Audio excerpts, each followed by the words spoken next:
last time on the wilds of Valandiir, our merry band of heroes and morons and assholes, on mission to eradicate the walking rot that currently occupies the Needle to gain favor with the Empire, are currently sort of on a trajectory to sort of wiping clean the leadership of this cult, of her lieutenants, of her elite class soldiers that are loyal to her. And in doing so, you just wiped out a whole band of magic users, kind of some mages that were capable of changing shape and slinging spells. You guys also have a couple of people in your party that are new to you, namely Iona, who joined some time ago, and Azia, a cleric of the cat god Bast. And you've all been fighting together, and you just got finished taking out the last of the undead that these mages were trying to raise in this remote part of the forest. And in doing so, you traveled on your way through the Garden of Mist and found a couple of cultists that had captured and were dragging prisoners through the forest. You dispatched the kidnappers, and now you all stand in the forest. It's about midday with this what looks like, and I'll bring this guy up, sort of a middle-aged human with two of his what looks like maybe sons. They bear a striking resemblance at his side, and you kind of are right now. You're kind of at a standstill. So this is what they look like. They are currently manacled with chains to each other, and one of the chains goes off in the direction of one of the corpses of the kidnappers. So take it away. What do you do here? This little family, this group of humans are shaking and look like they're scared of you. It looks like they're backing away as well. And the father speaks up and says, "Please, I beg you, take me. Let my sons go." Hey, we'll do you one better. We'll let you all go. The older of the two sons speaks up. He goes, "Yeah, Dad, it's all right. They're not like them. Look at them. These are like those folk that came through back when the beasts came. These are adventurers." And the father's going to look from his son up to you, and as kind of like is this true kind of an expression? Yeah, he's right. Yeah, we're certainly adventurers. Okay, what adventures we have had. What monsters came through? The father just kind of looks left to right between his sons and the woods around them. It's very cold and chilly. It's like a biting chill. The temperature has dropped significantly. It's one of those spring snow kind of wintry times. So he's going to pull them close and look around, and he's going to kind of give you a look of just pure exhaustion. "Please, will you just, if you're not going to hurt us and you're capable, help us home? We're not warriors like you. We do not wield magic as you do. We're not hunters, just simple folks." Where's home for you? "It's up north in Hopton." Let me reference the map. How far away is that? I'm like, how Hopton is not labeled on your map. far is Hopton? It's about once you get even with the Needle, northwest side, north-south side, you want to go due northwest from the Needle and travel about a half-day's hike. We were out foraging for berries and such in the winter blooms, but they snatched us and started to drag us out here. They give you any indication what they wanted to do? Why they captured you? He's going to kind of like withdraw a little as you approach, and he's going to say, "May I ask who you are and how you came to find us here?" in this exact spot where they were. And he's going to kind of, you notice in just your passive wisdom, you notice he's palming a rock in his hand. And he's like, all they used to say is, we better get these folks back to the needle before someone else steals our catch. It seems they're competitive. And he's going to back up with his sons kind of behind him. All right. Yeah. My name is Kravish. We are the Crown Collectors, a band of adventurers. And we really don't mean you any harm. Okay. Go ahead and make a persuasion check, if you wish. And would you like to say something, Baranor? Sorry. Baranor would like to go kind of hands up, kind of, in a peaceful gesture, walk up to the guy and kind of look at his manacles, kind of look him over, see if I unlock them or something like that. And that's a 31 persuasion. Okay, good. Okay, that's huge. That's not a natural 20? No, that was a 16. 16? Oh, wow. So that would be a 35? Oh, crap. Well, you're close. Yeah, it's 31. He breathes a huge sigh of relief, drops the rock. It seems like he was like white knuckling it. Mm-hmm. And his shoulders are going to slump a little. His eyes are going to droop. Like he just let a bunch of tension out of his face. You can now see how he's like bruised and a little bloody and dirty. And his exhaustion just kind of like collapses his the tension in his face and in his shoulders. And he just kind of breathes out. Yeah. And and ask him, do you think we could provide some water and some nourishment for these folks? Well, here, let me unchain them first. Uh-huh. Yeah. That's cool. Koza kind of like, he just sort of takes his cloak off, just sort of instinctively, and wraps it around the three of these people. It only works on one person at a time, but it makes for a nice gesture. And the father, he stiffens a little, but to support himself, and just you see his kind of like regretful panic sort of ease from him, and he grasps his son and puts his head on the oldest, and he's just like, thank you. And Baranor, as you approach, you notice they're not very complicated. It doesn't even look like a key opens this. It looks like just kind of like a rod of some kind is pushed in and pops a pin loose. And their manacle, if you do so, the manacles look like they could come apart easily. And they all three got similar ones. Okay, I'll undo them then. Yeah, they rub their wrists. He kind of looks you up and down, and he's going to make an insight on you and do pretty well and gauge your intentions. So he's just kind of, thank you. I can tell you where home is. Hopton's north, and there's only a few places around here that cross the gorge. I could show you where our crossing is. Those of you familiar with the Garden of Mist, that would be Baranor, that would be Koza. I think also, and you definitely would have crossed over the gorge to come to the Needle at the beginning of the campaign. I don't know about Ellie, perhaps.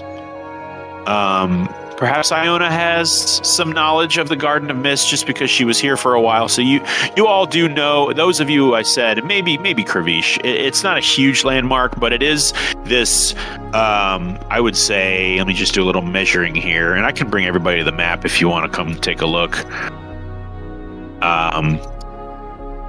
It's miles and miles long. We'll say it looks like, we'll say it's about 30 miles long. This chasmous gorge with kind of historically no bottom. Nobody has ever ventured in there and reported on it.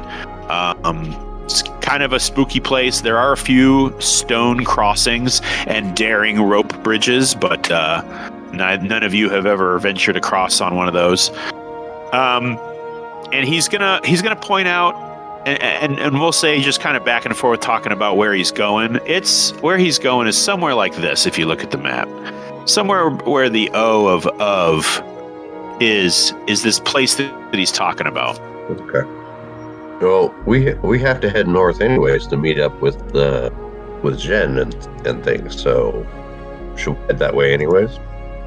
How far do you think it'll take us off our path? I don't think we had actually confirmed a rendezvous point yet. We just know we're meeting somewhere between. We may need to hone that in within the next day or so. Yeah. But if we're heading north anyways to meet up with them. Yeah, no, I mean, that's fine. I mean, it'd be nearly a death sentence to keep these folks, just point them the right way and say good luck. Yeah, there's way too many obstacles and people and bad things out here. Yeah, disregard the sword in that picture. He's not armed. Okay. I meant to pop that out of there. Not armed, but yeah, definitely appreciative. I don't know if you guys are saying this in their presence, but they definitely look at least appreciative of your, what you've done so far. So, it's midday. These people are calming down. They both look. They three of them all look very thirsty. Koza has given over his water skin. He's producing a handful of good berries in his hand, of course. I don't know if anybody else wants to interact with these people as you traverse the Garden of Mist through the wilds on no trail, no roadway, because there are a few kind of ins and outs of the Garden of Mist. So you guys are kind of striking out through the wilds, over stones and stumps and through bushes. So you're not going to move at a normal pace. Did we search the slavers? I don't know. Did you want to do that before you set off? Yeah. See if they have any instructions or maps, missives. Yeah, like instructions on, hey, bring people to here or something along those lines. Sure. Yeah, I'll just need an investigation check from two of you. All right. And either of you can also accept help from somebody. You can roll at an advantage. I don't think we do that really. Hey, I'll do a help action. Iona will help. I'll help Okay. Okay. So let's get advantage. Let's get some rolls. All right. Yeah. 2 rolls at advantage, folks. One from Yuno, one from Baranor. Wow. That was double perception. No, investigation. Please. So that would actually round up to 22. Okay, that's not bad. That's really good. Even though you rolled like crap. Hey, that's why I got 30. reliable talent. 30. Dirty 30. Okay. So, as you guys are kind of assisting this family of people, former captives, the rest of you are kind of tossing the bodies. You find a rusty hatchet so the way they look, they kind of, honestly, they look like Home Alone villains. One of them's tall and lanky, the other one's short and kind of scruffy. And he's got a rusty hatchet on his hip. He has a sack with what looks like 2 silver and 5 copper. He also has a what looks like a jeweler's loop, like a little magnifying eyeglass. And he's got kind of a small satchel of little red beads that Baranor, most of you kind of recognize as it's some kind of weapon. And they're little red, like clay beads with a little green kind of like dot on the top of it. Not exactly sure what they do yet. But the other guy has much better gear. The taller fella, he's got kind of a long leather cloak. He's got fingerless gloves that look kind of well made. He's got like a beard and long blonde hair, but he's got his accoutrements a little better. He's wearing a kind of an arm blade that he can snap out real quick and slice, holding it reverse style. He's also got a short sword on his hip. Looks decently made, and he has a rolled up scroll in his pocket. It's not terribly secretive. It's literally a set of orders from somebody. There's no names, and it just says, protect your captives, we've been hearing reports of other groups, just like he said, stealing your crop. Bring all prisoners to the needle. Report to Adnosh, who you've heard called, or you heard the name shouted amongst members as you were killing them, and stuff like that. So it is very much a indication of the state of this organization. Seems a little competitive, a little backstabbing, maybe. Yeah. Okay. He has a pouch, and he doesn't have any gold, but he does have a lot more silver. He's got about 50, 60, we'll call it 55 silver in a pouch with, maybe 25 copper. He's also got a pretty shabby looking map of the area that doesn't teach you anything. Nothing we don't already know. Yeah. Okay. It's actually less detailed than the one that you've sort of accumulated in your I don't know, your head, or maybe you've drawn one out. Doesn't have a lot of detail on what buildings or what within the needle itself and stuff. So, what do you do now? Well, I guess we can head up on the road then and keep going north. So all right. If everyone's in agreement, at least. Mm-hmm. Yeah, Koza's going to he's going to wild shape into what looks like a sparrow. And just kind of, before he does, by the way, is he psychically linked to anybody? I don't remember Koza. I think Koza was actually the one who was not psychically linked. Okay. How long does your link last? Hours and hours? I can drop it and reacquire it, but then somebody's going to be out of the loop again. Uh-huh. But he's going to suggest that he takes one of the earrings. Unless Maven had one. I don't remember. I thought Maven had one, but if he polymorphs, she gave them to me. They're at the keep. They're at Stone. But if he polymorphs with the yeah, never mind. Then it's a movie. Never mind. Doesn't matter. Okay. Yeah, I can drop Psychic Whispers and do it again with Did you go do it with a Zia? How many can you do? Why don't you just drop it and re-choose? Yeah, I'm looking for it. It's in a different place on this thing now. 5 creatures. 5. Okay, so pick 5, and Koza suggests that he's one of them because he's gonna keep watching the trees. Okay, so I'll leave off Kravish because he can message people. Okay, if need be. Got it. All right. Sorry. I'll see how it is. All right, so he's gonna whip around into a kind of a blue and green little sparrow bird, and he's gonna maintain his psychic link with you. But just because it's funny, I'm gonna say that he speaks to you like a bird would. So he's like he's like leaving a tree branch, and it just speaks in these little one-word haikus. And he's going to take off into the trees, and you occasionally hear him just kind of signal to you, safe birds, innocuous things that doesn't raise your alarm, and that's what Koza is going to be doing during this. So I'll just need a perception check from 2 people in the party. Okay, and we'll progress y'all further north. 26 for perception. 26, pretty good. 31. So, it looks pretty clear for your couple of hours that you've been on the walk through the woods. You've seen a couple of really big trees, one of which was cracked in half, fallen down. Some of you know this as the arborwood. I may have mispronounced that. I'll check my little notes here, but they're the biggest trees that live within the Garden of Mist, and most of you kind of know what they are.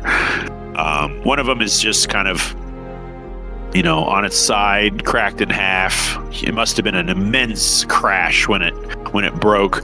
But your travel through the forest is relatively uneventful. So after about maybe 2-3 hours, you all do come to a big, huge clearing. Doesn't seem very deep, but it is very wide. You can kind of see a whole band of daylight from left to right. That is, there's some kind of big space. And taller of you, and at this point you do hear in your ear, little Sparrow Koza, I think this is it. Ravine, darkness. And he's gonna he's gonna fly along. And so yeah. Let me see here. Okay. Is there anything anybody wants to do? Because some of you know this as a pretty ominous place. You do see Roderick. I don't know if he introduced himself. Roderick and his sons kind of meandering through the woods, leading you in a way. And you come to this stone crossing. There are those of you who can see the other side of the ravine. It looks like it's not terribly wide. Maybe 60, 70 feet. Not terribly wide. So this bridge between it is, just about as long. And there are those of you who see this ravine. Those of you who know it to be Isa Gorge. About what time of day is it now? Yeah, you've been walking a couple hours, so it's like mid-afternoon, heading towards like the 2 to 3 o'clock hour. Okay. Those of you who are perceptive do hear distant sounds at whatever bottom of this ravine is. Ominous, maybe slithering.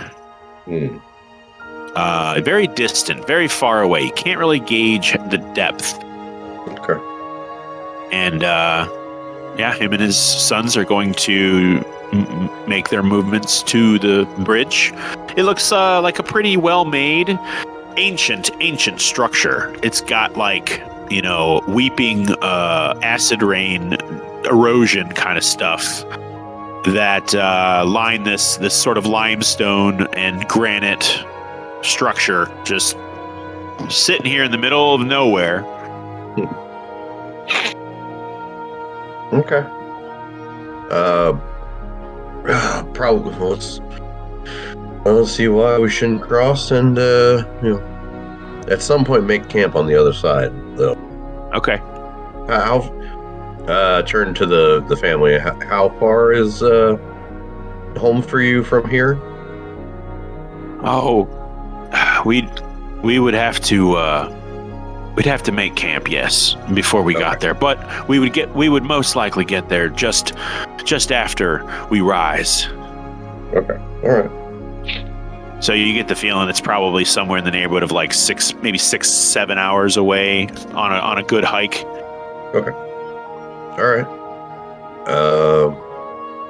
Is Koza back in normal form? No, he's just flying around, relaying information. Okay. Not very diverse information.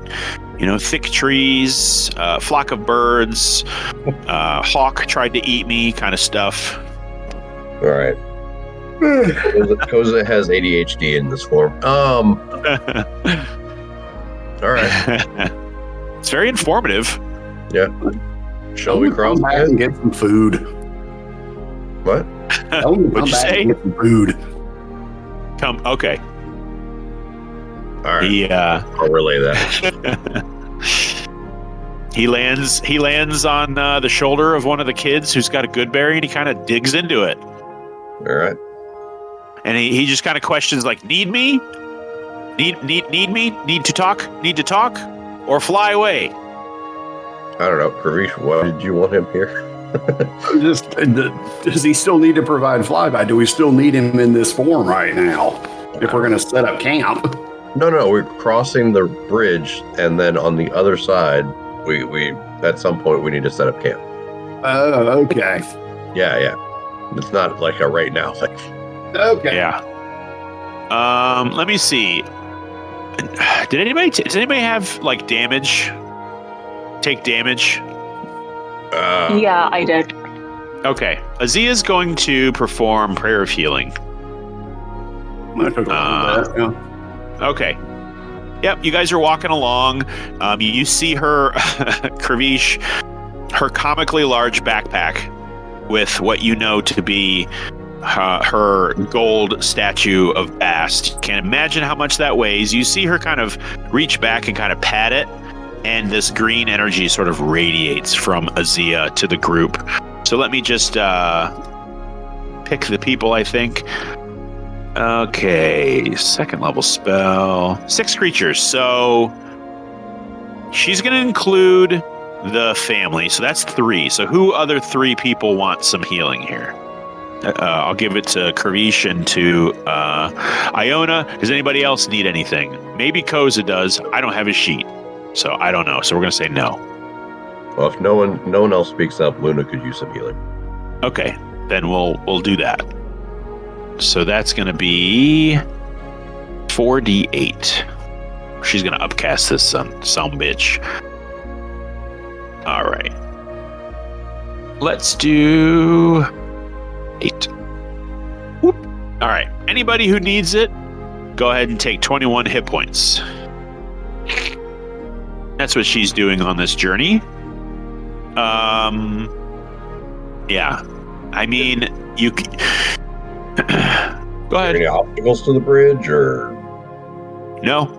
Okay. So the bridge is about it's a big bridge. So the gap that it spans, the rock kind of comes together a little bit in this part of the gorge. Like the ravine is a little narrower here, so it's about 50 feet long. This bridge. So it's very robust. It looks like it was made with incredible craftsmanship. It's about 7 feet wide. And there are dead leaves on the edges of the pathway. The stone looks well worn and old and strong, but no, there's nothing in your way. A quick question. No Sure. troll on either side. Not that you can see. I got a question. Sure. Between the last battle with all of those spellcasters and rescuing these captives, did we take a long rest at all? No. No. You just finished killing those people. Okay, great. You guys didn't even want to take a short rest. You guys wanted to just hop back on the road. Okay, yeah. So, okay, Yeah. cool. Just wanted to make sure. Yeah, you guys are a little spent. Yeah. Good on hit points, bad on spell slots right now. Yeah. So, okay. It's, like I said, pretty uneventful. Azia is going to heal some people up. You all feel this radiating heat through you that keeps you warm as you walk. Those of you she's healing, it's kind of nice. And you kind of, as it's happening, you kind of keep seeing out of your corner of your eye this horizon that isn't really there, of just this desert sunset. It's something that kind of, it catches you, like I said, corner of your eye. As you look at it, it's a mirage. It disappears, and you can almost smell, instead of snow, you can smell the silicate of sand. Okay. So, are we considering this taking a short rest before we cross the bridge? No, we are traveling. Oh, you guys are. moving. Yeah, you're moving out. That's why she wanted to do that prayer of healing while you walk. I see. Okay. All right. Give I'll get you. with it. Yeah. The sun sets long before you notice. The blue of the sky, the dark blue, is all you can see of light ahead of you through the trees. It gets to be a point where your joints are hurting you a little bit, and you're getting tired and hungry. Yep. It is that time of day. This feels like a good spot to settle down for a bit. Yeah. Okay. Yeah, you're definitely like 2/3, if not 3/4 of the way across the forest on your journey, but it's getting late, and you've all seen some action. So let's get a survival check from two of you. As you're kind of checking the perimeter, Azia is also going to walk around, and she's going to go ahead and make an observational check.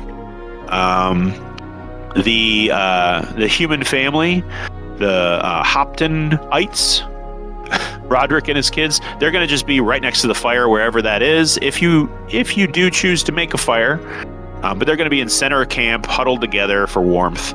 Koza has, relieved himself of ever hoping to get the cloak back right now, as he's just kind of draped it over them, and they kind of dig into whatever he gives them. Koza comes back, obviously, as his Furbolg self. All right. So. Survival from Baranor. That's pretty good. How far away from camp would you say you're searching for, just to make sure everything is safe? Baranor? About, I don't know, 50 meters, 150 feet out. Okay.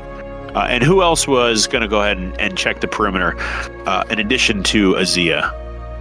Don't all speak at once. I mean, I'd offer to do it, but I'm sure there's someone in the party who has better survival than me. I got +5. Someone's got to have more than that. Mine's a +4. Okay, maybe not then. Maybe Iona will check. Or what about perimeter then. Yeah. Not Koza. It's a wisdom stat, so who's got high wisdom besides Baranor? It sounds like Iona's elected. The cleric. Yep, okay, Iona's checking the perimeter. All right. They're solidly mid-result. Oh boy. Well,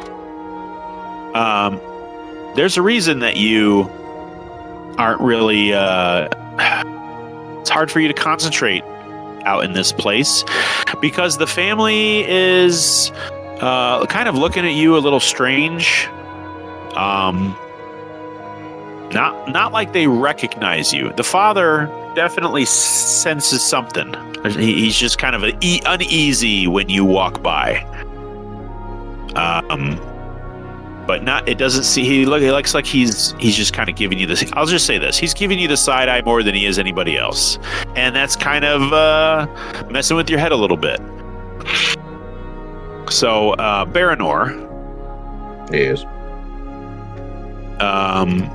You're kind of far enough away from the group that you and Luna kind of have a little moment. Okay. And she's,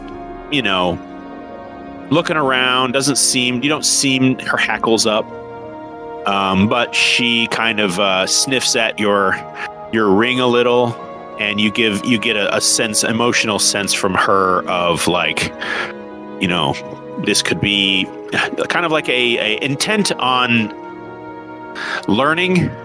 Yeah. Okay. Kind of a thing. Okay. I'll pop out the pups. Yeah. Fenris or Fenrir? Which one is it? Fenrir. Yeah, Fenrir is the first out, followed by his brother and sister, and they all tumble like little what are they, Mogwai balls? Yeah. And they quickly pop into shape, and Fenrir ends up upside down and sloughs over. His brother kind of pushes him a little bit, and the big sister just kind of watches them both and looks into the woods, as intent as her mother. And Luna just kind of takes them, and not very far from you, but they all kind of traipse after him. Their legs aren't super little anymore. They're getting some height to them, so they're kind of trying to keep up with their mom. And that's when you get a message in your head. Oh, okay. Baranor, it is me, Shen. My party is nearly to you.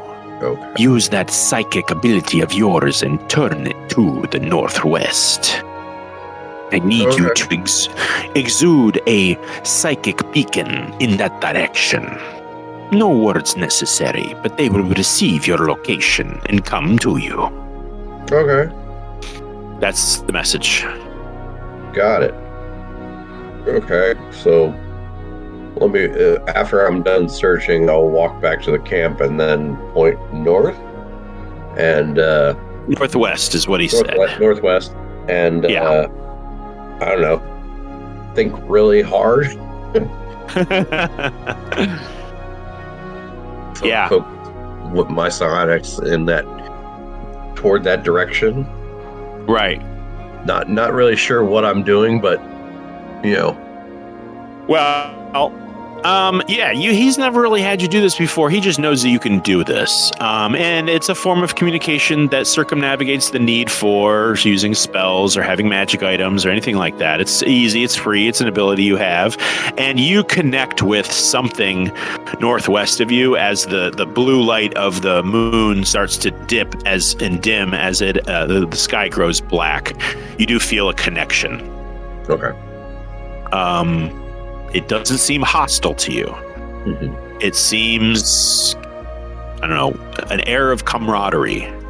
It's not a very complicated feeling, and then it soon dissipates as this, this effect ends, and you find yourselves in camp. Luna has since returned with the pups. They don't have anything in their mouths, unfortunately, and neither does she. You also notice that the forestry here is not terribly abundant, but on your way back to camp, you kind of pull. You feel yourself pulling at a ration, and that's when you hear something in the woods coming from that direction, and Luna instantly stiffens up and darts towards that direction. Do you follow her? Yeah. Okay. About maybe 30 or 40 feet out of camp, you hear several sets of footsteps that sound like they're trying very hard to be quiet. And that's when the central character steps forward into a patch of light from the moon, and Luna's tail instantly begins to wag. Oh. And who do they hear? Finally, you guys. I've been waiting for hours to try to find you. Where's my dog? Hey! Oh, Hello, Steph. Hello. Hello! How y'all Ellie, I'd like you to doing? meet Steph. She's one of our former players who, if you want to tell them what's going on. So, I have to leave early every session, but I can play for the foreseeable future. Woohoo! Ooh. Very excited. Yeah, Real I am depressed too. about it. Aw. Well, Steph, I'd like you to meet Ellie. She plays Iona. Hello. Hello. Yeah, Ellie, if you've been listening to any of our past sessions, that is Maven. Yeah, I've not had a chance to listen to past sessions, but I'm aware. There's only like 80 of them. Although this Yeah. character is- I mean, like, what am I doing with the rest of my life? Not listening to the dozens and dozens of episodes stretching back multiple months. Yeah. Like, Yeah, it's a requisite. Any new players have to listen to the entire library before they get to play. Yeah. I definitely Yeah, did I only that. had like 5 or 6 to listen to. Yeah. That's right. Well, welcome back, Steph. I'm so excited that you're here. I'm really happy that you get to enjoy this again. And let's hop back to it, folks. Iathara stands before you, Baranor, and what you see is this. This is probably my favorite picture that I have ever posted on here. You see this: a small group of people, mostly in shadow, but a very bubbly, open, outstretched person that you recognize, Baranor, as she kind of stomps towards you in the snow. Oh, hold on. Oop, I think I screwed up and put it in the wrong thing. Okay. I did. Sorry, hold on. Hold that thought. I noticed it a minute ago. There we go. There we go. Pretty accurate. Yeah.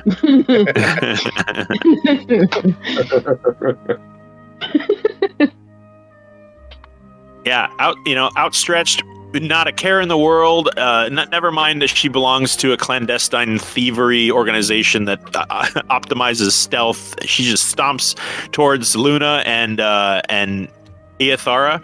You notice that hiding behind their mother in wretched fear of this intrusion of the quiet are 3 little puppies. Oh, they're so beautiful. I knew they would be. And I'm just going to bend down and give Luna head scritchies. I knew you were going to be a good mama. Yes, I did. And just pat her and be like... Yeah. Luna's tail's going like a mile a minute, Yeah. My best friend. Yeah, it's definitely making the puppies' tails wag as well. They're taking lead from their mom. They instantly trust you. Fenrir, this little kind of runt, black and tan, striped, mottled, I guess, mix of a lighter wolf and Luna. He just kind of like twirls figure eights between your ankles, and Apollo, right? Yeah, Apollo. Mm-hmm. Apollo, the dark blue clone, or the dark and blue clone of his mother, he just kind of like looks like he's nipping at your ankles, and like he's like pawing up at you and jumping up at your hip. And remind me what the summer wheat one was.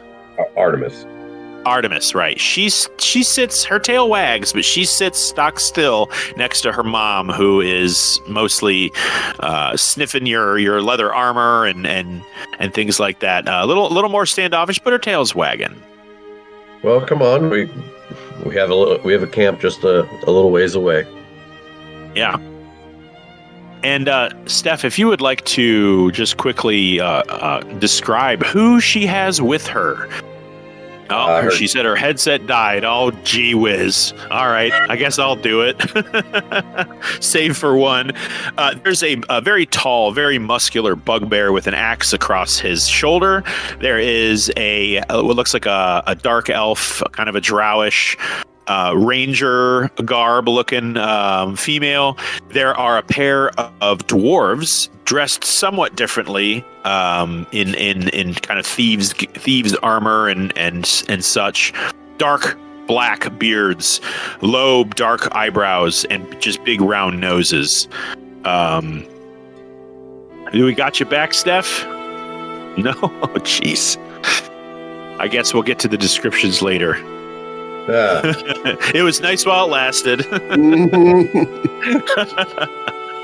I mean, she could just use your laptop like I'm doing. So I don't know. No. Are you in the same house? Yeah, we're in the same house. I'm in one room. I'll throw a shoe at her or something.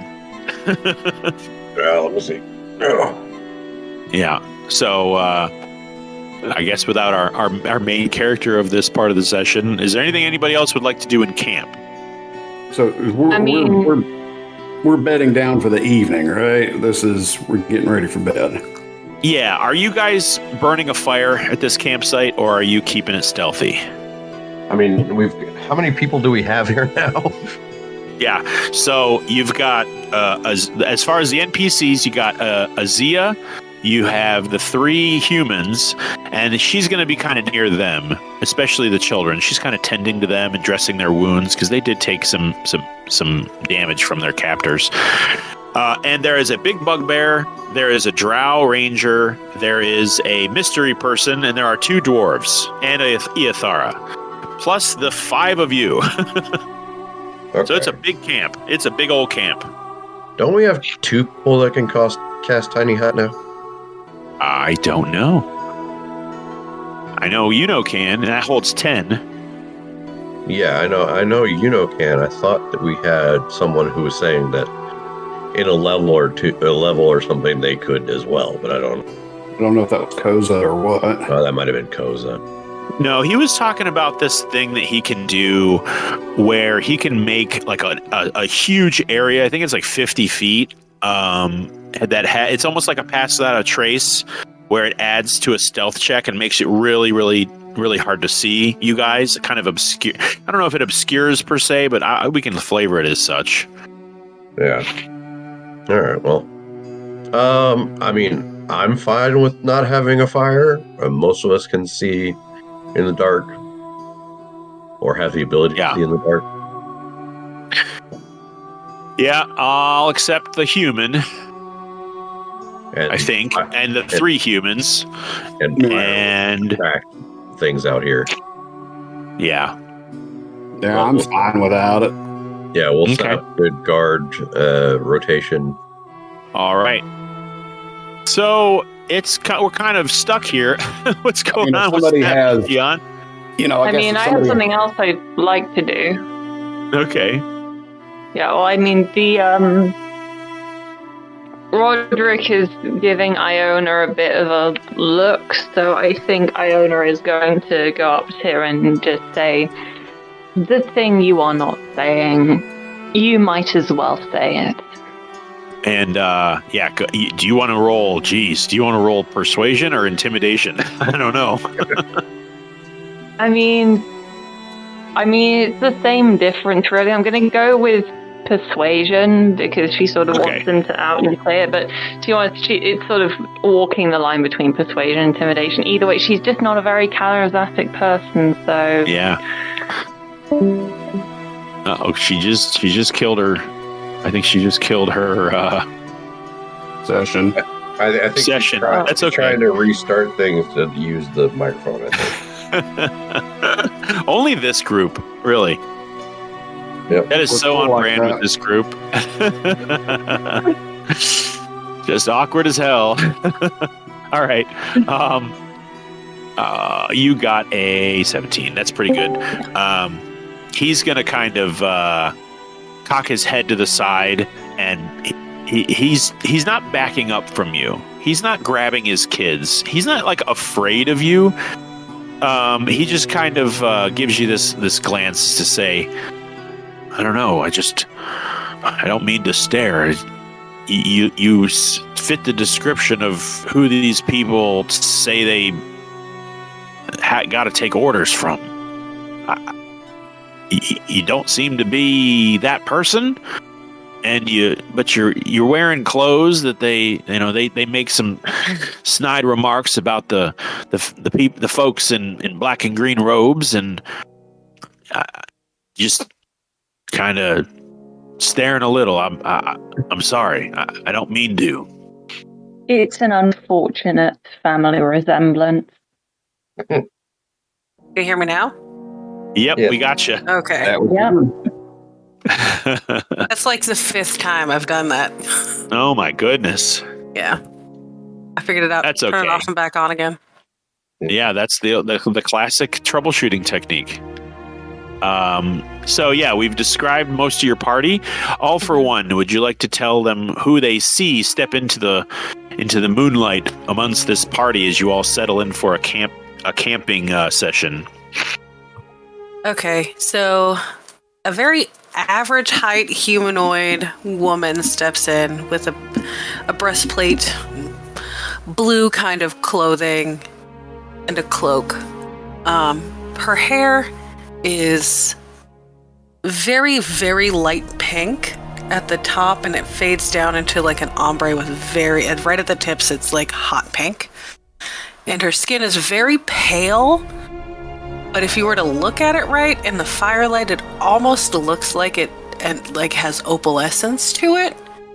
She's kind of quiet and standoffish, but yeah. What you all see is this. Us with a dark-haired dwarf on either side of her. You guys kind of look around. I would say that your character and the dwarves at your side definitely looking around with an intent to study these people. You know what you're here for. You know why you're here. What you're here to do. But especially this silver scale dragonborn definitely looks like he might fall victim to a little lightening of his purse if the conditions were right. Y'all say you definitely recognize Baranor. You've seen him around the block before. You don't really know him, and everyone else is a stranger. Does Baranor know this person then? You definitely you wouldn't forget a face. You've seen her at some of the syndicate kind of rally meetings in warehouses and such on big jobs, but you've never spoken to her before. Oh. No water cooler discussions or anything? All right. All Just right. the last new employee In turn, yeah. No fun facts. You all notice the dwarven. They look like twins. They're dressed a little different, but they look exactly the same. They're not talking to each other in common. They're kind of muttering to each other. Does anybody speak? Not to give it away. Does anybody speak dwarven? Valandiir does. Okay, then you can understand what they're saying, and it's just kind of like they're talking shit about all of you. They're just like, ugh, can't believe we have to stand watch with these fools. We could be moving along down to Umbermill with the rest of the group. Yeah, I don't know what we hope to accomplish here. We don't owe them anything. They never stuck their neck out for us, that kind of stuff. Iona's going to switch to Dwarven and say, what's down in Umbermill then? They kind of look up at you, and they look at each other. They look at you. They give you a look like, how do you speak our language? Like, that's so weird. And then they move further down the line of the camp circle, and try not to be in your line of vision, Iona. Eathara, you hear her say Umbermill too. You don't speak Dwarven. You didn't know that's what they were saying. What am I going to do with these? Dwarvish is a very common language. Just because I don't speak it means nothing. You need to be more circumspect. Okay? I need you. You're staying here, whether you like it or not. Like you three are the ones that Jen said to leave here, and I'm going to continue down. You knew this. Why are you acting like this? Come on. Let's get ourselves together. Valandiir rolling his eyes as he's heard this berating many, many, many times. I'm going to say that Artemis is standing right next to Eathara, looking at all of you, and if she had arms, she'd be crossing them and giving you the yeah, you heard that. Oh, little one, you understand, don't you? And she's gonna, like, from Inspector Gadget with the cat. Yeah. Yes. I can't do that guy's voice. I'll ruin my throat, but... Yeah. Dr. Claw. Yep. Thank you. Your other character is approached by Azia, and you notice this kind of sleek, cat-like, dark-furred, robed cleric who she's kind of carrying this tall cat's paw staff, and she just finished pulling this enormous, like 3 foot tall, like solid gold statue of Bast. And she kind of looks, she knelt in front of it, said a few words, stood up and caught you and the 2 dwarves and the bugbear and the ranger and Eathara too, all of them staring at this gold statue. And she sort of steps in front of it. And Steph, she approaches your character and just says, Now, not thinking of stealing my religious artifact, are you? No, I do not have any fence something that large out here in the middle of nowhere. Let's be for real. She's going to approach. She's going to say that to your other character. Oh. I know. Welcome to my world. But no, Reaper will just shake her head and be like... She's going to kind of stick her staff in the ground, and she's going to kind of extend her open, upturned palm. I am Azia, priestess of Bast. She'll take her hand and say, Reaper, good to meet you. And she's going to do a thing. What is she going to do? She's going to... If you want, I'm guessing you don't trust a stranger. Mm-hmm. Let me see here. Oh, yeah. All right. Go ahead and make a wisdom saving throw. Wisdom saving throw. And what would you say Reaper's surface level, emotional, observational, one word kind of thoughts are? 30-20, and it's very much like, okay, this is an interesting, very interested in everybody, kind of just, it seems like a random assortment of people. Just really hoping that they live up to the hype that Iyathar's been talking, because we all know that she has. Because this is a lot. Blonde half elves that she's heard many stories about, side-eyeing Baranor with the eyebrow raised because she knows things. And, part drow elves and giant dragonborns and furbolgs, and she's just like, this is new, and how do these people get anywhere without being noticed? That kind of just general overview. And then there's Yuno, who's a human, but very obviously got money, so she's very... And for some reason, nobody fucks with him.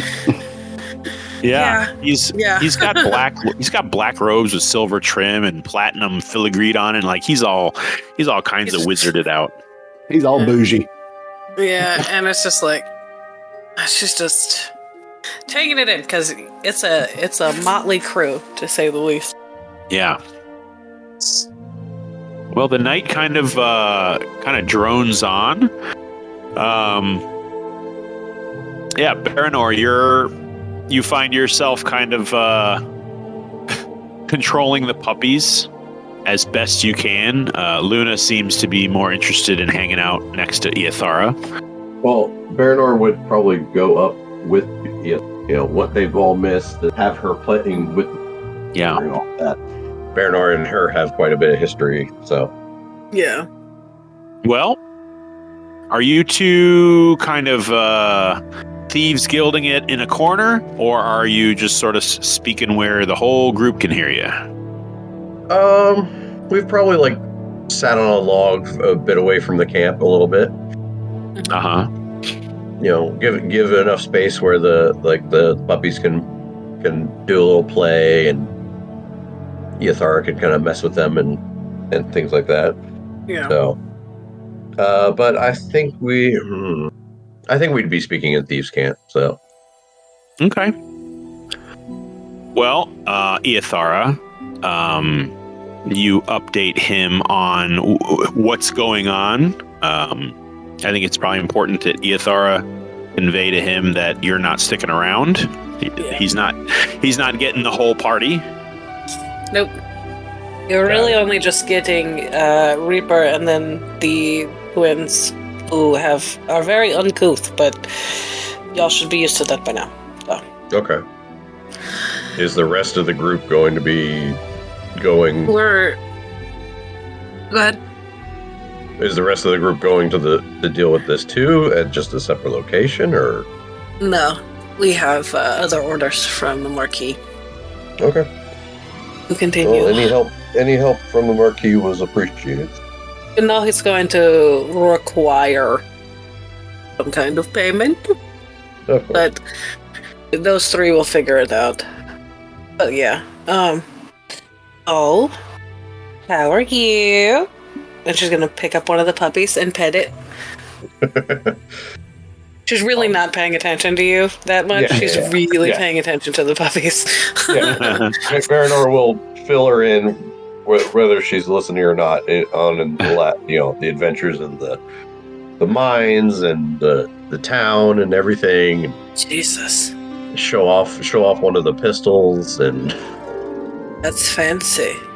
Do you want to keep it, or do you want to turn in Marquis? Marquis might like that. It's not very stealthy, but They're, heavy stealth, Yeah, heavy stealth. I have a freaking barbarian with me. The heavy stealth sometimes. Yeah. So when can I take one of these little babies with me? How old are they? I don't even really know. I mean, how old are they? I literally looked at them when they were born, so... I know that they were born while you guys, like shortly after you guys got arrested in Cobb. You spent 2 months there. And then... Wait. It was before that. It was like right before, I thought. Yeah, like you guys were... days before we got arrested was when the puppies were born. Yeah, you spent a couple months in prison, and then another week, I guess, after that was that whole aftermath. And then you started making your way here, so we're talking at most 3 months. Yeah. Okay. And I'm just looking up now when wolf cubs can leave their mother. Yeah. Bernard is going to look more at Luna and be like, you know it's not up to me, it's up to her. Yes, I Oh, wow. She's the best mommy. She's a good girl. It says 6 to 8 weeks before they're weaned and begin to learn essential skills from the pack. But I don't know if that means that they can like just leave. I think it's probably different. What's 8 weeks? 2 months? 2 months. 2 months. Yeah, 8 weeks is 2 months. So, yeah, you notice that the like I said, they don't have little stumpy legs. They can get around. They can move. And you know, Baranor, that they're no longer being milked. They're eating meat. Seem decently capable. Yeah. Why don't you talk to Luna and tell her and ask her when she's ready? I know you can. I've seen you do it. I was seeing if I could share it, but no, I can't. All right. I will cast Speak with Animals. Okay. And relay that question from Ithara to Luna. Takes a moment for that kind of particular... also relaying to Luna, like, you knew she was going to ask. And Luna, it takes a moment for the spell to take effect. She kind of cocks her head a little as you talk, like she heard something. And all of a sudden you get the feeling that she definitely understands what you're saying. And she immediately snaps her gaze to her puppies and back up to Ithara and back up to you. And you hear for the first time in a long time, you hear Luna kind of look at, in the distance, and a little whine comes out of her, just barely perceptible.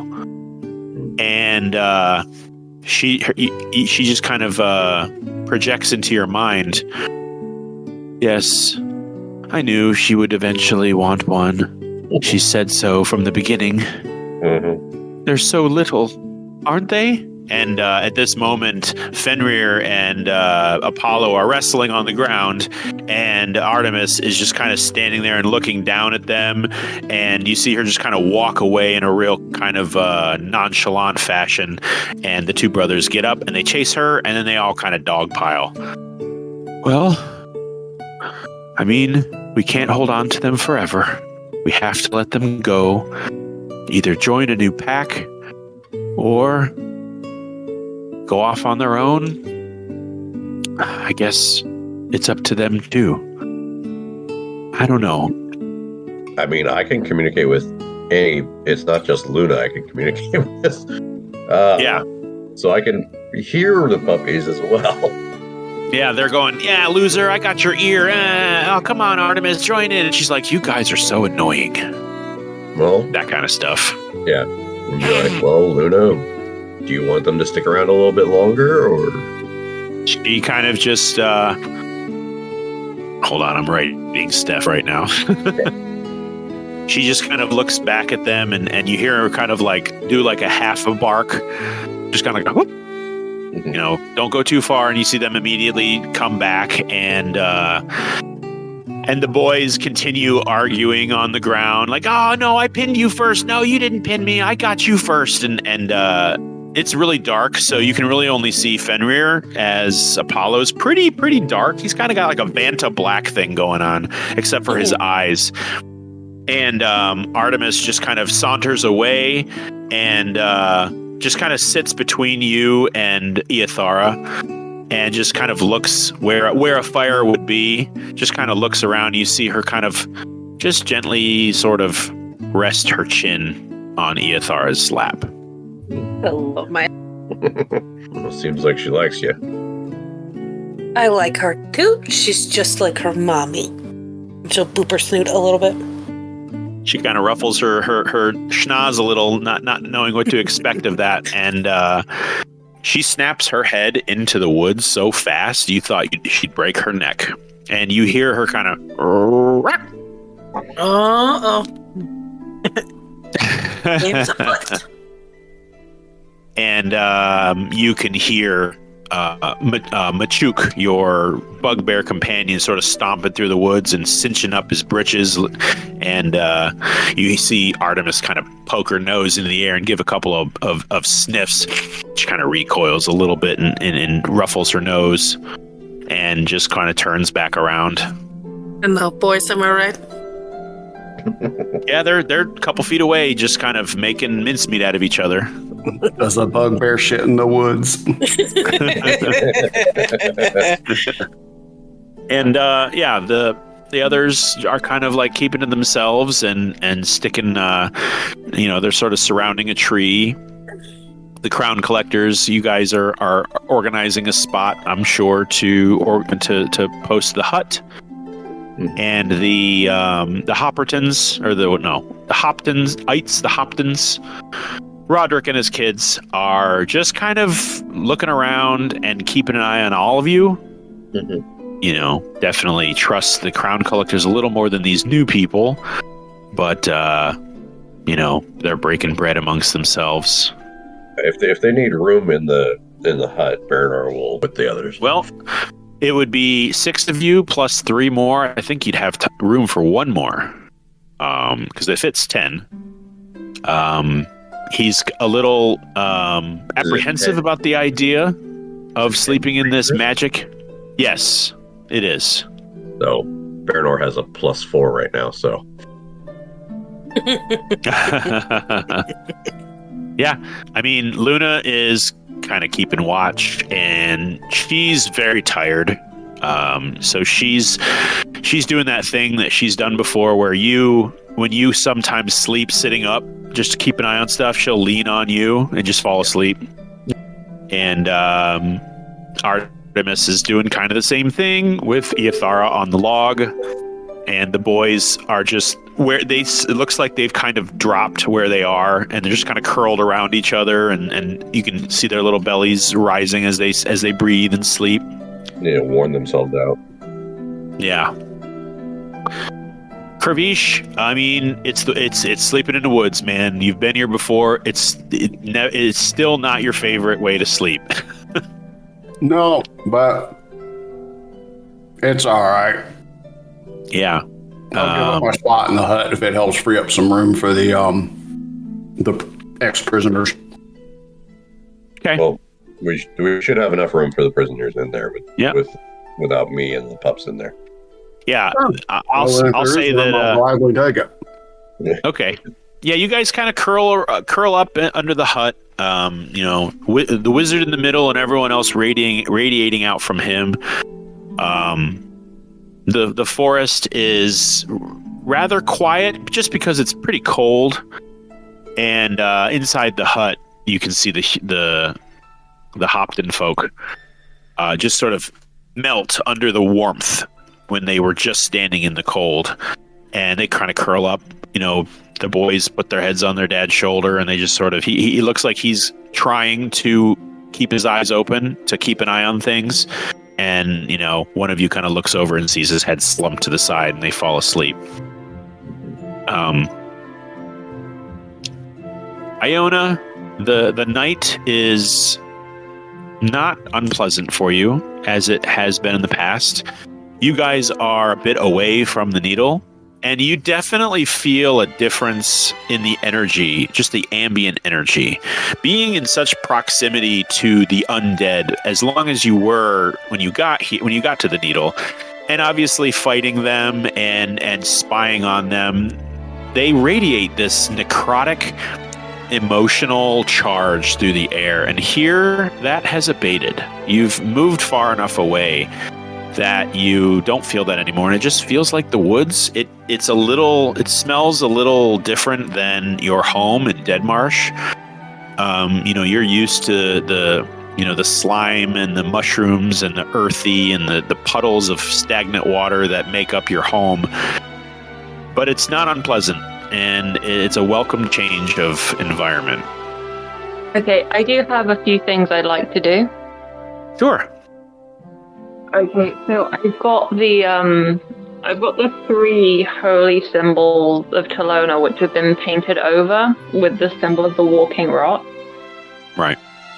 And there's a few things I'd like to do. So, firstly, I'd like to figure out if they are still functioning as holy symbols to Talona, or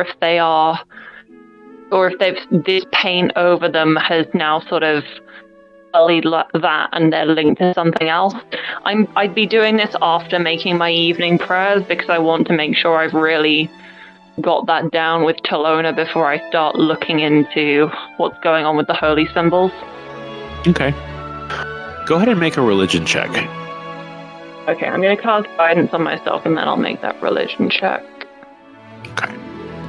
Okay, so 17.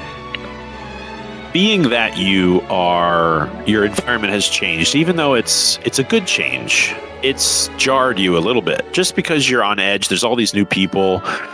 So you don't feel a super strong connection to Talona, but you do feel yourself sort of close your eyes and reel into like a demi-plane of darkness, and you can smell like hot vinegar, that acidy, poisonousy smell as like a cloud of green envelops you. And you kind of redirect your energy towards that poisonous smell, something that it's like a fetid, sickly sweet. And it would turn anybody else away, but to you, it makes you feel familiar and almost like you're at home again. And that's what you get when you hold 2 of those symbols in your hand. But a third one, and mind you, they all look indistinguishable. The third one that was around the neck of one of the undead that you fought. One of the mages that you fought. And you're not exactly sure who is holding this one.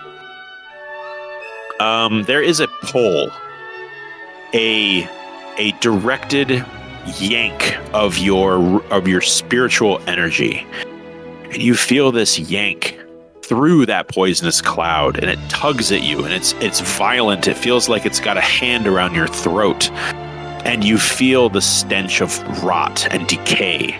And that pull, it almost launches you through the air, although you can't see anything but darkness. And you feel an arm snatch you around the neck. And just for a brief moment, you get a very hazy image of 2 burning red and orange eyes. And that feeling of being strangled abates, and you look down and you're holding your own neck. And that's what you get from that. Okay, I'm going to hiss slightly through my teeth, and then I'm going to, using like a water skin, and I assume I have some kind of rag in my pack, I'm just going to wash the paint off of 2 of the 2 that are still functioning as holy symbols. Okay. I'm going to set them aside so I know which ones are good. And then the other one, I'm going to also wash the paint off. Okay. But then it comes I'm going clean. And then I'm going to light some incense. I'm just going to sort of waft it over them, over this one holy symbol. And I'm going to attempt to reconsecrate it, but I don't know if it's actually going to work. So I'm going to cast guidance on myself, and then I'm guessing it would be another religion check just for seeing if my prayers are going to work and if it's going to get its connection back to Talona. I'm not sure, you can make it as difficult as you like, because I know that to make a holy symbol, you need 3 clerics, but this isn't, it's not making one, it's seeing if we can get this back to being what it was before. I don't need a religion check from you. Yeah. What I'm going to want is an arcana check. Okay. As you are focusing your magical energy through your divinity and pouring whatever it takes in your mind to cleanse this thing now, mind you, that wasn't a vision. It wasn't like, obviously you weren't physically pulled in this direction towards this imposing set of eyes. It was a feeling. It was like a memory. And you felt it like whoever used this last might have had that vision. And you just got like a taste of that. It was very unsettling. Okay, right. Arcana plus guidance, then. I don't think I'm going to make it, but I'll roll the guidance anyway for a 13. So you're kind of dousing this with your water skin and rubbing it with your thumbs to get this. And it's not paint, it's just mud. It's just like really good stuck mud. It looks like a black tarry, black soil slurry that they just sort of finger painted the sign of the walking rot over this Talona symbol. And mind you, the symbol is only about the size of like a Dorito. It's not that big. And as you're washing this off, you're kind of chanting to yourself and rocking back and forward. By the way, just as a side note, what does your incense smell like? I mean, it smells a lot like regular incense, but also there's something a little sharp at the back of it. Yeah, in a real cat way, Azia is going to smell this incense, and she's going to go to the other side of the dome. Just like an offended cat. Just kind of saunter away, not rudely, but she doesn't seem to like that way that smells. I mean, if she doesn't like this, she's going to hate my plans for the holy symbol, but that's the future. Yeah, and as you kind of rub this with your finger and make your little prayer, you don't really get another like memory vision thing. But as you hold this symbol, you feel a sickness in your stomach that you can't really explain, and it doesn't seem to go away as you hold it. Okay, right. Well, in that case, I can't reconsecrate this. What's been cut away has been cut away, but I have a use for the other 2. So, based on my time with this party, sorry, Steph, it's going to have to be a non-Steph character because she doesn't know your characters well enough.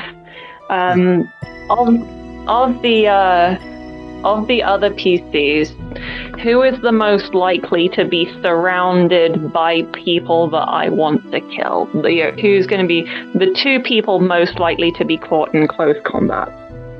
It's a good question. Baranor probably these days. Legitimately solid. Yeah. It's a good question. Everybody's kind of a magic user, and magic users like to be at a distance. It's kind of hard to target you guys like that. Okay, so we've got Baranor and one other person. I think Koza, but Koza might have an issue with. Koza's like, I get hurt a lot, and I died twice, so. But I figured he would also have an issue with carrying the symbol of a different deity. Nah, he's not worried about it. He knows his faith is strong. Okay. Yeah, I mean, so in that case, Iona's going to pick the 2 up, and she's going to say, I'm not asking you for any kind of faith, but that I have certain abilities which will harm anyone not carrying this symbol, so all I require is that you carry it. And she's going to give one to Baranor and one to Koza. Okay. He just kind of dangles it from its chain and looks at it, and he's like, yellow drops, huh? Interesting motif. And he's going to kind of just put it in his satchel as he's curled up. Okay. And this is a symbol of what? No. This is Baranor asking. Yeah, that's the... Hello. Mm-hmm. Yeah, it's her deity Talona's magic symbol. Okay. And I'm guessing if someone's wearing that and you throw an AoE spell, they won't be affected. Not any AoE spell, but I have one AoE spell which will have an effect on anyone not carrying a holy symbol of Talona. So unlike some AoE spells where I get to choose who isn't affected, this is just anyone not wearing a symbol of Talona. So that's why I will be looking for those and collecting them from the dead and distributing them amongst the party until I can get one for everyone. But until then, I'm going to be prioritizing people who's going to be surrounded by a bunch of people I want to take down. I need to see what the range of something is. It doesn't say. Oh, 30 feet? Okay. All right. So, Koza is very respectful and polite and grateful and gracious. He takes the symbol and gives you a nod and out of respect. And, eventually, as you kind of toddle over to where you were, you see him kind of wisp his hands. I think it's a verbal semantic. He whispers to himself. He waves his fingers in your direction. And as you go to sit down, you see on the ground a little kind of lattice-like fungal growth in the shape of a crescent moon. It's about 3 inches long.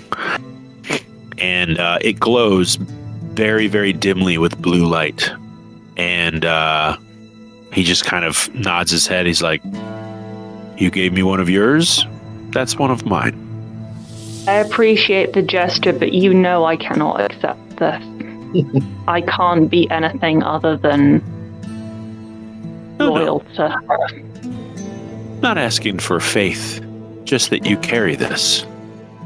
And he kind of gives you a wink and rolls over to kind of leave you with, whatever you want to do with it. You kind of get a sort of a harmless intention, feeling from him. Yeah, I mean, unfortunately, Iona does feel that she has to be unflinchingly devout, so she's just sort of doesn't feel that she can even touch it. She appreciates that it's probably some kind of gesture of friendship, but she just can't bring herself to take that risk. Yeah, in the back of your mind, where the hairs in the back of your neck typically stand up, you hear an ethereal, distant voice, and it's wordless, but it hisses at you with a familiarity that you've heard before when praying to your deity. It just has a spice of venom laced with a appreciation for doing your duty, and you can tell that, even touching this thing. I should say not touching this thing was the right thing to do. Doesn't feel good to feel like that, but that's how it goes. All right. Everyone is very tired. Everyone is laying down. The forest grows quiet. Does anybody stay for watch? There are a number of able-bodied people kind of posted up, sprinkled around this campsite. I think it's fair. Set up a watch. Yeah. Iothara, it's common standard practice for you to keep an eye on the camp. Reaper is, definitely just as tired as everybody else, but you guys kind of handle keep an eye on the camp for yourself. And before she goes to sleep, sure, go ahead. Okay, so what she's going to do is she's going to walk pretty far away and find some kind of, not a clearing necessarily, but a small open area. And she's going to chalk out a symbol, put a small pouch in the middle of it, and cast Contact Other Plane to contact her patron. Okay. And just say, "I know that it's light today, but we were just traveling." And what do you imagine in your mind this entity looks like? Would you like to keep it to yourself? Yeah, for now. Okay. You feel the clouds of your foggy vision spread, and just a pair of amorphous eyes on a shrouded figure through the smoke comes back at you, and you just hear a whisper. Don't forget me, dear. You wouldn't like it if I forgot about you. She doesn't say anything. She just nods and picks up the now empty pouch and puts it on her belt and goes back to camp. The night comes and goes. Those of you standing watch, I'm not going to make you roll. There's enough people here to scare away the woodland creatures, and honestly, it like kind of like Skyrim. If at this point someone approaches you with ill intent, it's on them. So nobody's coming to a big giant group of strangers.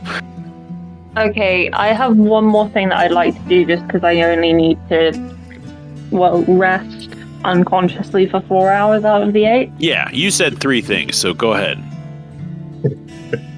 Okay. So I would like to, because, I'm feeling fairly well protected, and also I've got enough people on my side about my whole deal with Talona that I'm not fearing total uproar if I start doing this. I am going to brew some poisons. Cool. Yeah, I've got 17 base components. So, I've got 17 base components, and I've also got 3 from the resources, which I don't know if anyone will recall. Iona secretly doing something in the kitchen of that tavern, but what she was actually looking for was if they perhaps had any rat poison in their kitchen, which they did have. So I've got 3 resources from that, plus another 17 base components. Joe, it's up to you what I can make from this, but I'm definitely going to be looking to make something. Well, I think you should put all of it in one poison vial and make a super poison. No, you've got, what did you get? 3 little pills of rat poison, right? Yeah. Yeah, so each, you could put, I think we already went over this with that one, that you could put all 3 of them into one and do 3d4 of poison on a hit, or you could put each of them in their own little vial and do 1d4 a pop. And then as far as the 17 base and that's just, all you got to do is dissolve that in water. That's easy. The base components that you've got, you're going to have to make a couple rolls if you want to make something out of them. It'll just be what did we decide on here on a poison roll? I think it's a just kind of wisdom check with your proficiency. And, I've actually got a poisonous kit thing set up, so I can just click on that. So 17 base components. I'm going to say each poison vial is going to have a 3-prong recipe. So divide that by 3. That's how many little things you can use, and it's 1 hit with your weapon, and it's spent. So I think that works out too. So I've definitely got it down. So each poison vial is going to have 3? Yeah. Sorry. By that I mean each poison vial. How long is that going to last for hits from my knife? Because I've got 6 in here from when we initially just. Yep, you can coat your knife in 1 poison at a time, and it's 1 hit and it's done. That's just kind of how that works. Unless you were to brew several little uses and store that in your blade, because I do believe you've got a special knife. Or if you were to pour it into the scabbard, I would say one dagger scabbard can hold 3 uses, stuff like that. Okay, yeah. I mean, I've got 6 hits from the sort of the little fake jewel that leads into a channel through my blade. So I've got that, and then okay, so I think firstly for the rat poison, I think I will just go and make something decent out of this, so I will go for the 3d4. Okay, and that's just going to be 3d4 poison damage. Whether that you hit, well, I mean, obviously if you hit them, but it's not a strong enough poison to poison them. So there's a difference. There's certain things you can make poison out of that it's just it'll maybe give them the poison condition, but not this stuff. And then you can make 5 more out of the rest of your inventory. And did you roll yet? Let's see. Okay, so you're saying that it takes like 3 base components to make each. Okay, yeah, so I'll have like 2 random base components left over, but I'll be making 5 of these. So shall I just do it 5 times? No, just give me 1.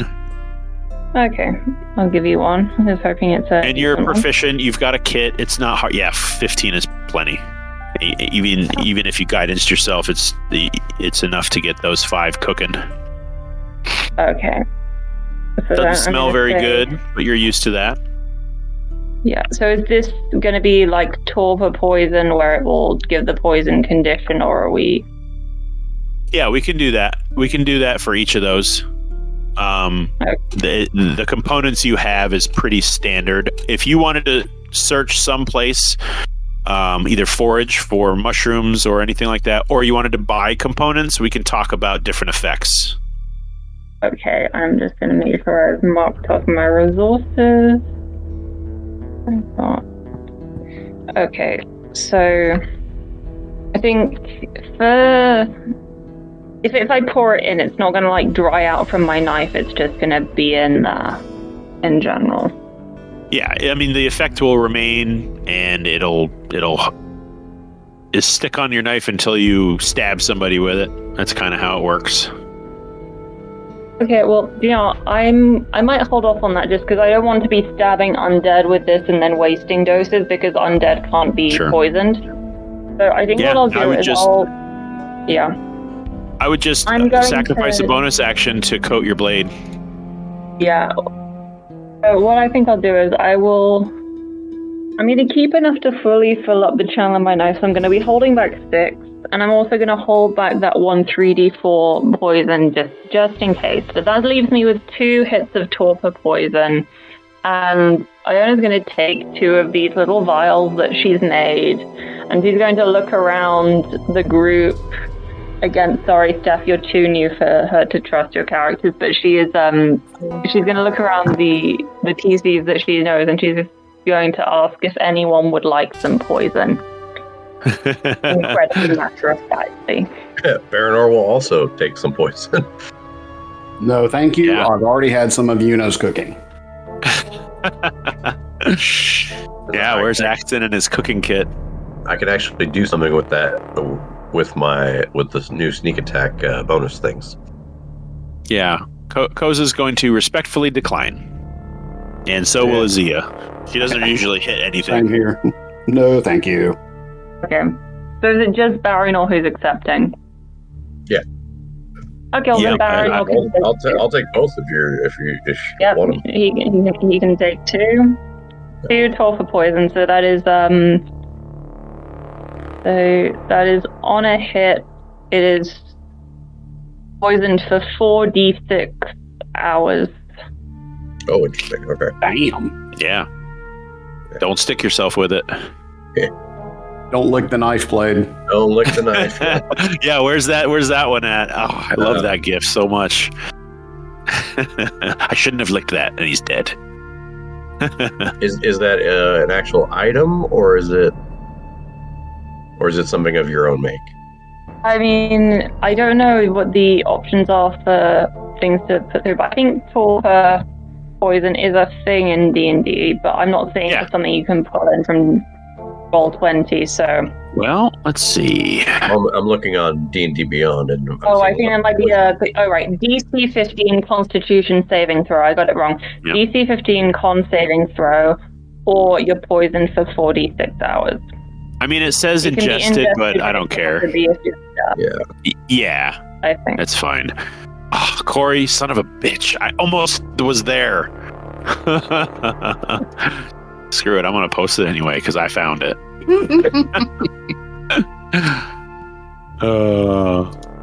There you go. Mine's a comic. Y'all are ridiculous.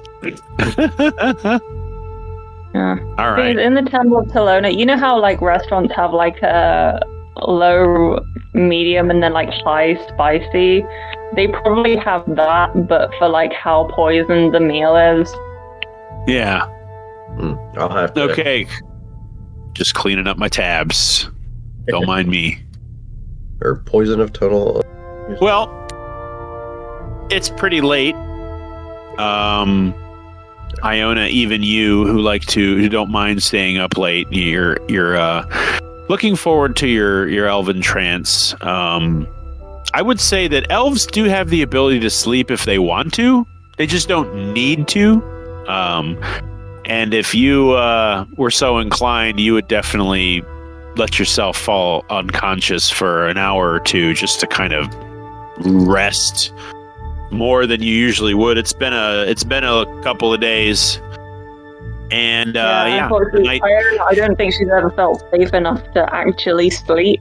So that will probably not. On future time. Well, your own little corners of the dome. Obviously, keeping an eye outside of it because I think you can look out on the rest of the group. Baranor, you definitely trust the others more than the Crown Collectors would. Yeah. Even though you never met, you've met the Mellish brothers, which are the Dwarven twins. You've met them. You've played cards with them. You've lost money to them. And yet you still don't trust them for some reason. But you definitely know they can. Yeah, you know they can handle themselves in a scrap. And the rest of the party, they just kind of. You see them. You watch as their torsos heave and rise and snore. And Baranor, you are the first one awake. Okay. The sky grows blue in the distance through the trees. The mist of the forest is particularly vacant in the mornings, you've noticed. It sort of rolls in as the land heats up. And Luna is just kind of standing over you as you kind of come to, and she's looking out into the forest. And she's definitely kind of pacing. It looks like she just came back from relieving herself somewhere in the woods. And she just kind of nudges you with her nose and kind of knocks your bow that's strapped to your back around a little, and she starts to walk into the forest. I'll take the hint, making sure somebody's at least awake around the camp. Not right now. Everyone else is snoozing. Okay. The hut is still up. All right. All right. You can nudge one of us up if you need to. I mean, Lord. Yeah. I'll wake up. Kervish, I'll wake you up. Yeah. If you know I'm going. Yeah. Well, yeah. Huh? Hey, gonna go check something out. Might bring, I don't know, breakfast. Okay, cool. Wake me when you get back. He hits the snooze button. Yeah. 5 more minutes. Right. It's on him now. I just like to say Right, I've changed my mind on. Oh, sorry, people are still talking. Right. I know people done talking. Okay. Go ahead. Yeah, I just realized I've actually changed my mind on the knife stance. Or no, I haven't. I might want to stab things which aren't undead, but it's just I thought if I'm stabbing undead, it will be with my sunblade. But I may want to use the knife for other things. You know, knives can be used for more things than stabbing living people. Yeah, that's your dagger. You also have like a little knife, like a little shiv that you use to kind of pick your fingernails and scratch things into rocks. Yeah, you've got knives too. But it's just a bonus. If you want to load your dagger, I don't care if you're putting 1 or 6 uses into it. It's just a bonus action. So if you want to save that for when you know you want to use it on your turn, that's fine. I'm not going to nickel and dime you there. Okay, sure. Daggers are for other things than stabbing. I'll hold off on that. You can open doors with them. You can, you can carve food with them. Yeah, knife, very versatile. Well, Baranor, as you rise and kind of take Luna out, the puppies are not nowhere to be found there, but they're just scattered around the camp. It looks like Artemis is curled up with Eothara, who has got her back to a tree and sleeping, and Apollo is curled up with Koza, and Fenrir is actually not around. You don't know where he is, but Luna's not freaking out looking for him, so you get the feeling he's somewhere in there. There's a dog pile of people right now. Yeah. Okay. And yeah, Koza's got Apollo, this little black ball of fluff. He's just kind of got him stuffed in a crook of his elbow as he just kind of like lays down, and the woods are crisp. That's the smartest. Yeah. Oh yeah. Hell yeah. I would love to curl up in a Furbolg's elbow. You stand the musky smell. It sounds very comfortable. The morning is crisp, very cold. Kind of looking forward to spring getting here finally. It looks like maybe this is winter's last hurrah. It did snow a little bit last night. There's a little dusting on the ground. Your footsteps are covered a little, filled in. Muffled. So yeah. I'd just like a perception check from you. Okay. And since I'm going out, I'll guidance myself. Yeah.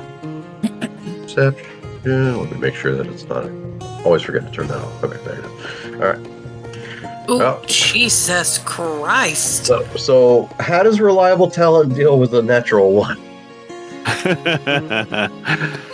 Well, how does remind me reliable talent again? So any roll that's under 10 is treated as 10. Okay, then it's 10 plus add your mods or whatever. Okay, yeah. I think that's probably pretty simple. Yeah. But I just know some DMs treat a natural one as a nat 1 regardless if reliable talent's in there. So I just it's Okay. fine. I'm not going to make a ranger auto fail looking for either you find nothing. I mean, what are you going to trip on a log? That's not realistic in a fantasy setting. Okay, well, 26 then. Okay. Yeah, I mean it's a pretty skint on forest creatures, but you do catch a trail, and Luna catches a scent of kind of it's something with little rodent-like padded feet, and it looks like a long tail. You track it to what looks like a den or kind of a little cozy home of some kind, and it's kind of like a hollow under a tree. It's you spot this about maybe 40 feet away, and kind of just you can hear it. I guess Luna can hear it. I don't know if you want to coax it out in some way, but you definitely found something alive down here. Okay. I'll try to coax it out in some way. I don't know how. A gun.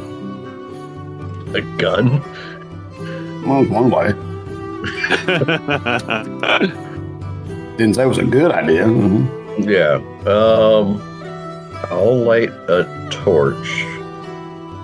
Well, I'm 40 feet away, right? At the point. Yeah. Okay. Yeah. Tracks seem rather fresh. Okay. Definitely after the snowfall. I'm going to Druidcraft, because I can do that to 30 feet out. I'm going to Druidcraft the sound of another small rodent-like animal. Druidcraft makes sounds now? It's always made sounds, I thought. Oh, I didn't know that.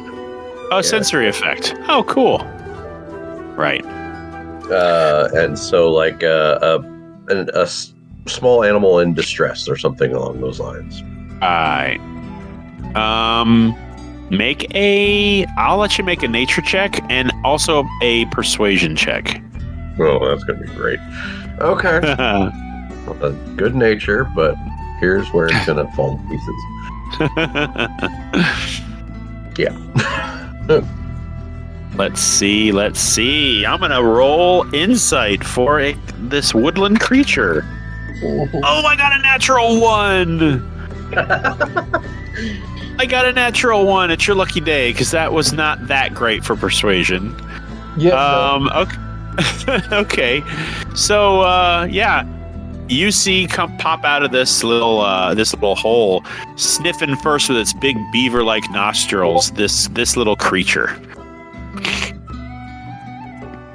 It's about 3 feet long, maybe 1.5 feet at its most bulbous in its abdomen, and it's just sort of sniffing around and looking around, and it catches sight of you, and you get one shot to do what you want before it's going to dive into its hole. Well, I'm taking a shot at it then. Yeah. Does the 22 hit? Oh yeah, like a lightning bolt, pins it to the ground. You manage to kill it and pin it to the tree it was coming out of in one fell swoop. All right. Luna licks her lips and approaches. I'll go grab it, or go retrieve it, and then bring it back to camp.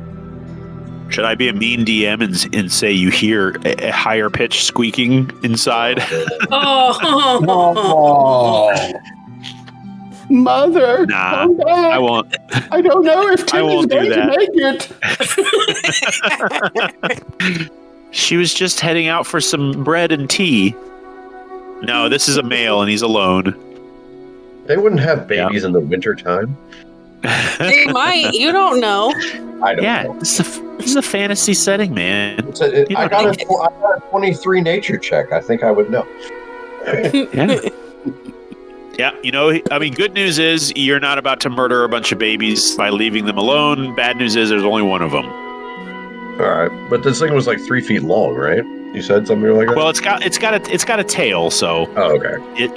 It's about the size of like a nice sized watermelon. I'll say that. All right.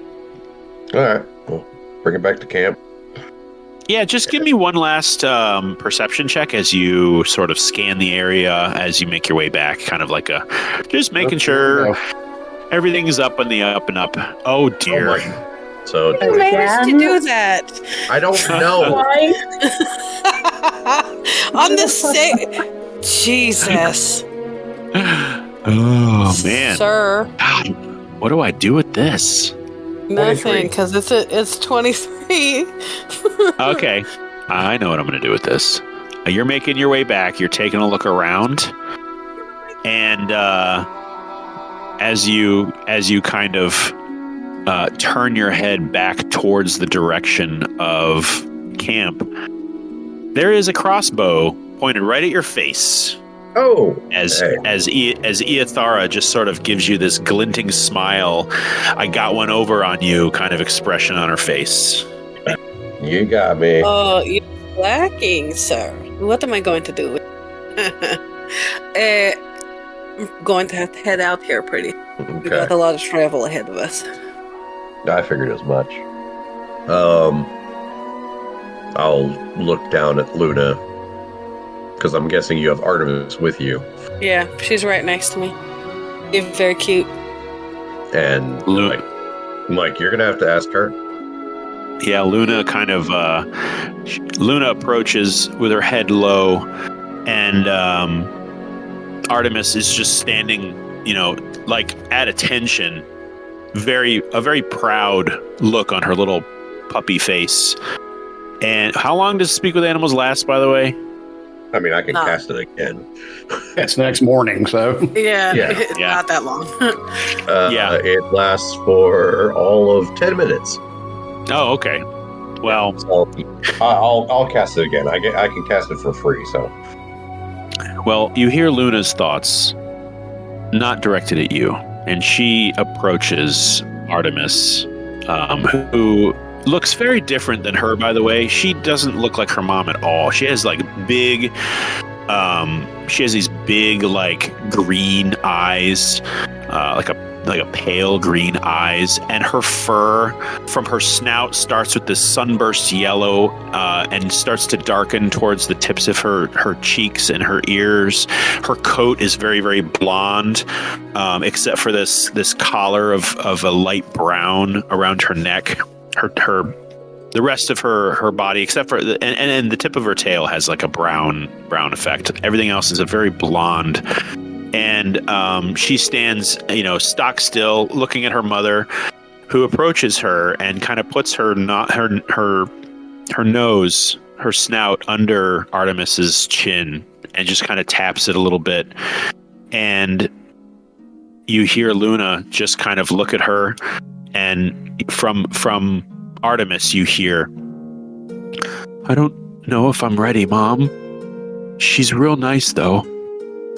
And Luna just kind of looks at her, and you dogs don't cry. Mm-hmm. But she's definitely there's like a hushed sniffle, a hidden whimper from Luna, who also stands erect and looks down at Artemis and says, "If you weren't ready, I wouldn't be ready.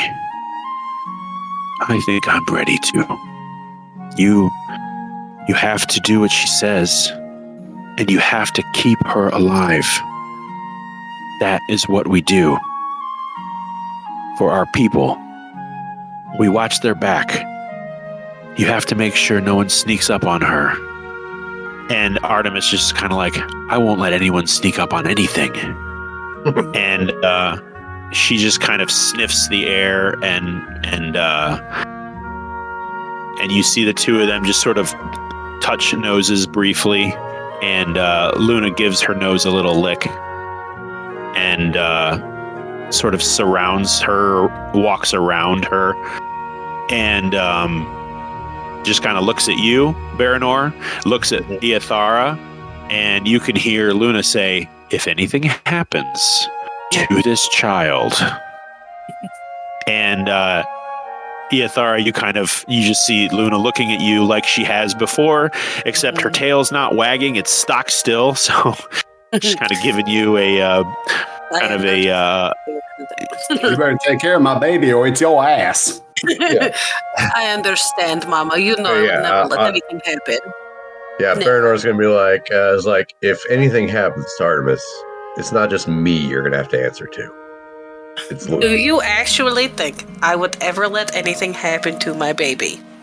No, but be warned. I understand. I'm more afraid of her than I am of you. We both know this. I know. That's why I'm saying you won't just have to answer to me about it. Yeah. It's Luna that you got. I understand. She's in very good hands. You know I will take care of her with my life. And Machuk, the bugbear, and Celise, the drow ranger, kind of join you at your side, and they're not really interacting with you. They're just kind of like hitching up their packs, like getting ready to leave.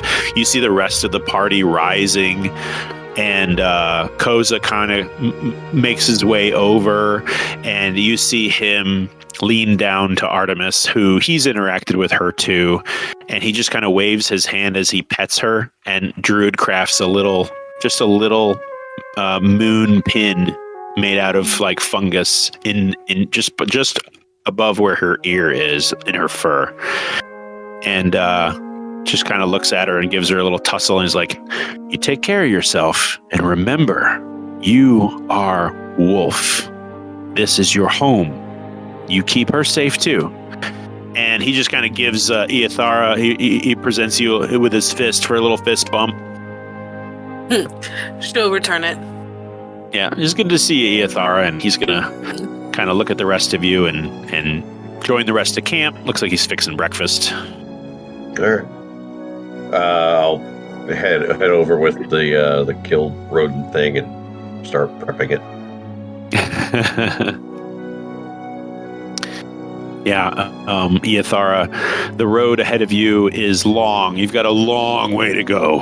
Unfortunately, you guys were able to sort of warp or teleport partway through the journey, but the rest of this is all hoofing it. So the other two syndicate agents kind of sidle up next to you and give you a look like, "You good?" Let's go. Come on, my little darling. I'll show you the ways. And Artemis kind of hops between bushes, trying to keep up with the three party members that depart. You know, everyone kind of shoots Ieathara kind of a nod, like, "Good to see you again. Probably see you soon. You know, whatever. Have a good time." And Bye. yeah. And I am going to need, just because I'm evil, I'm going to need Kravish, and what the hell? I'll have Rokoza roll. I just need you to make a perception check at disadvantage. Oh, wow. You know what, Baranor? You give me one too. Did they steal from us? Of course they did. I don't know if you 12. Yeah, disadvantage 12. Okay, 22. Okay, I'll roll 22. Oh wow! All right. Well, so my lowest is a 23. So that wasn't to see if you saw something. That was just if you were alert enough that they might try something. But it looks like in the night, either setting up stuff. Don't exactly know how it happened. At some point, somebody lifted some gold from you. 82 gold worth. Holy shit. Jesus. Oh. That's a very high roll, so I need you to deduct 82 gold from your personal stash there, Yeah. And you're not even sure about this yet. You don't know who it was. It was definitely Iyethara. It was definitely. Let's be fair. Yeah. Well, the investigation is still pending. It was her. We have no evidence, but we know who it was. The only evidence is that as these three with a puppy in tow start to walk away towards the southeast through the Garden of Mist, you see Iyethara give a little sneaky peek behind, and she kind of tosses a little pouch of coins in her hand as she kind of waves you all goodbye and disappears into the forest. And that is where we will take a little break. Yay. All right. Okie dokie. Steph, I'm so glad you're back. Thank you. I was really nervous. When do you have to? I don't know why. No later. The absolute latest I can leave my time. So Okay, 5:30. that would be some of the, that's yeah 2 and 30. Gotcha. Depending No problem. I'm not sure So- what that time is in Ellie's time. I don't know. That would be 8:30 at night, I think. But so Baranor, I think on the regular, I'm gonna task you with role-playing Reaper during combat. So that's not super necessary today, but it might be necessary moving forward. So just keep that in the back of your head. Obviously, I've got a lot that I'm a lot of plates that I'm spinning. So I don't think that's unfair to ask. No, that's fair. So, it's 4:10. Sure. It's 4:10. We'll call it a 10-minute break. We'll all meet back here at 4:20 Eastern Standard Time and get on with our day. All right? All right. Sounds good. Okay. All right. See y'all soon.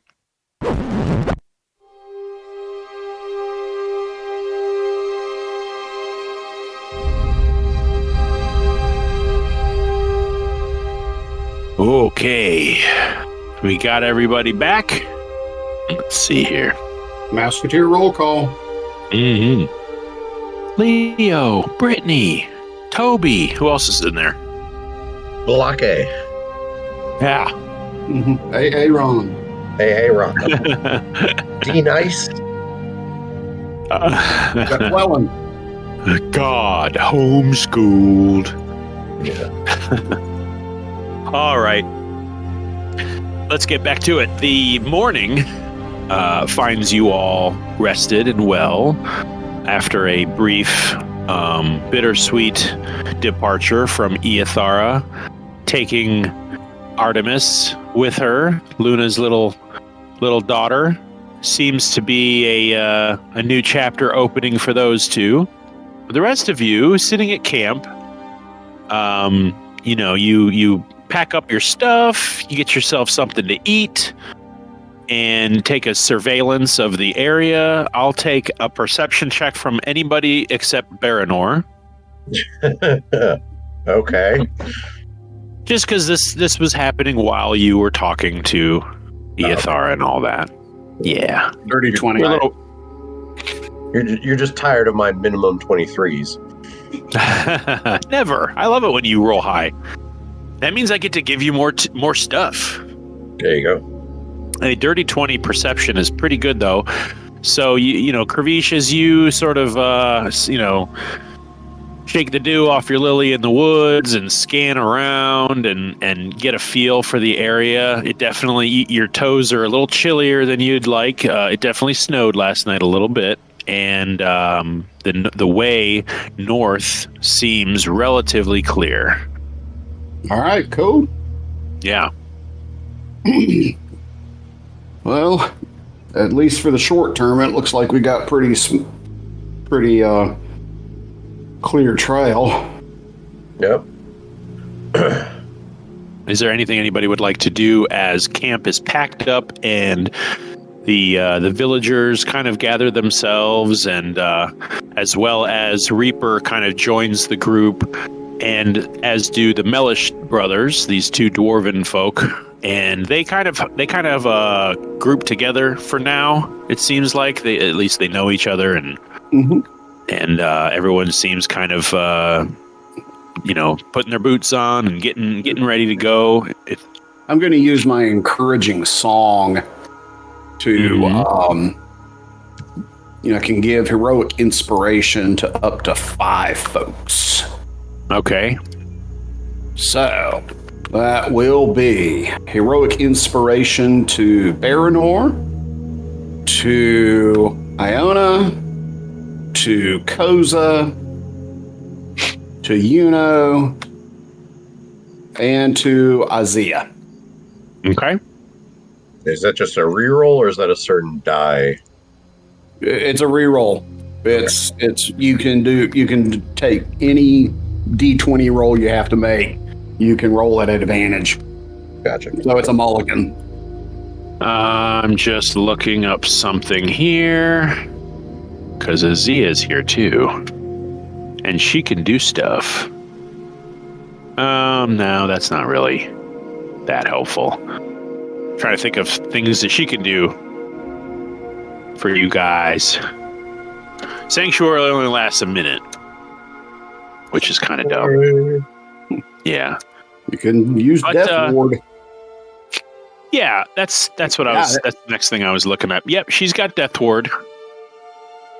Let me just look up the specifics. Anybody else want to do anything as you get on your way north? Yeah, that lasts 8 hours. Measure protection from death.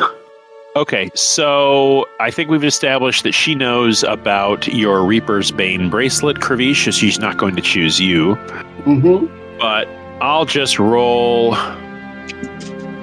just to keep it random, I'll roll a d6, and we'll go down the Discord thing, and I gotta remember to put, let's see, 1, 2, 3, 4, 5. Okay, so Azia will be 6. No, she won't be. 6 won't count.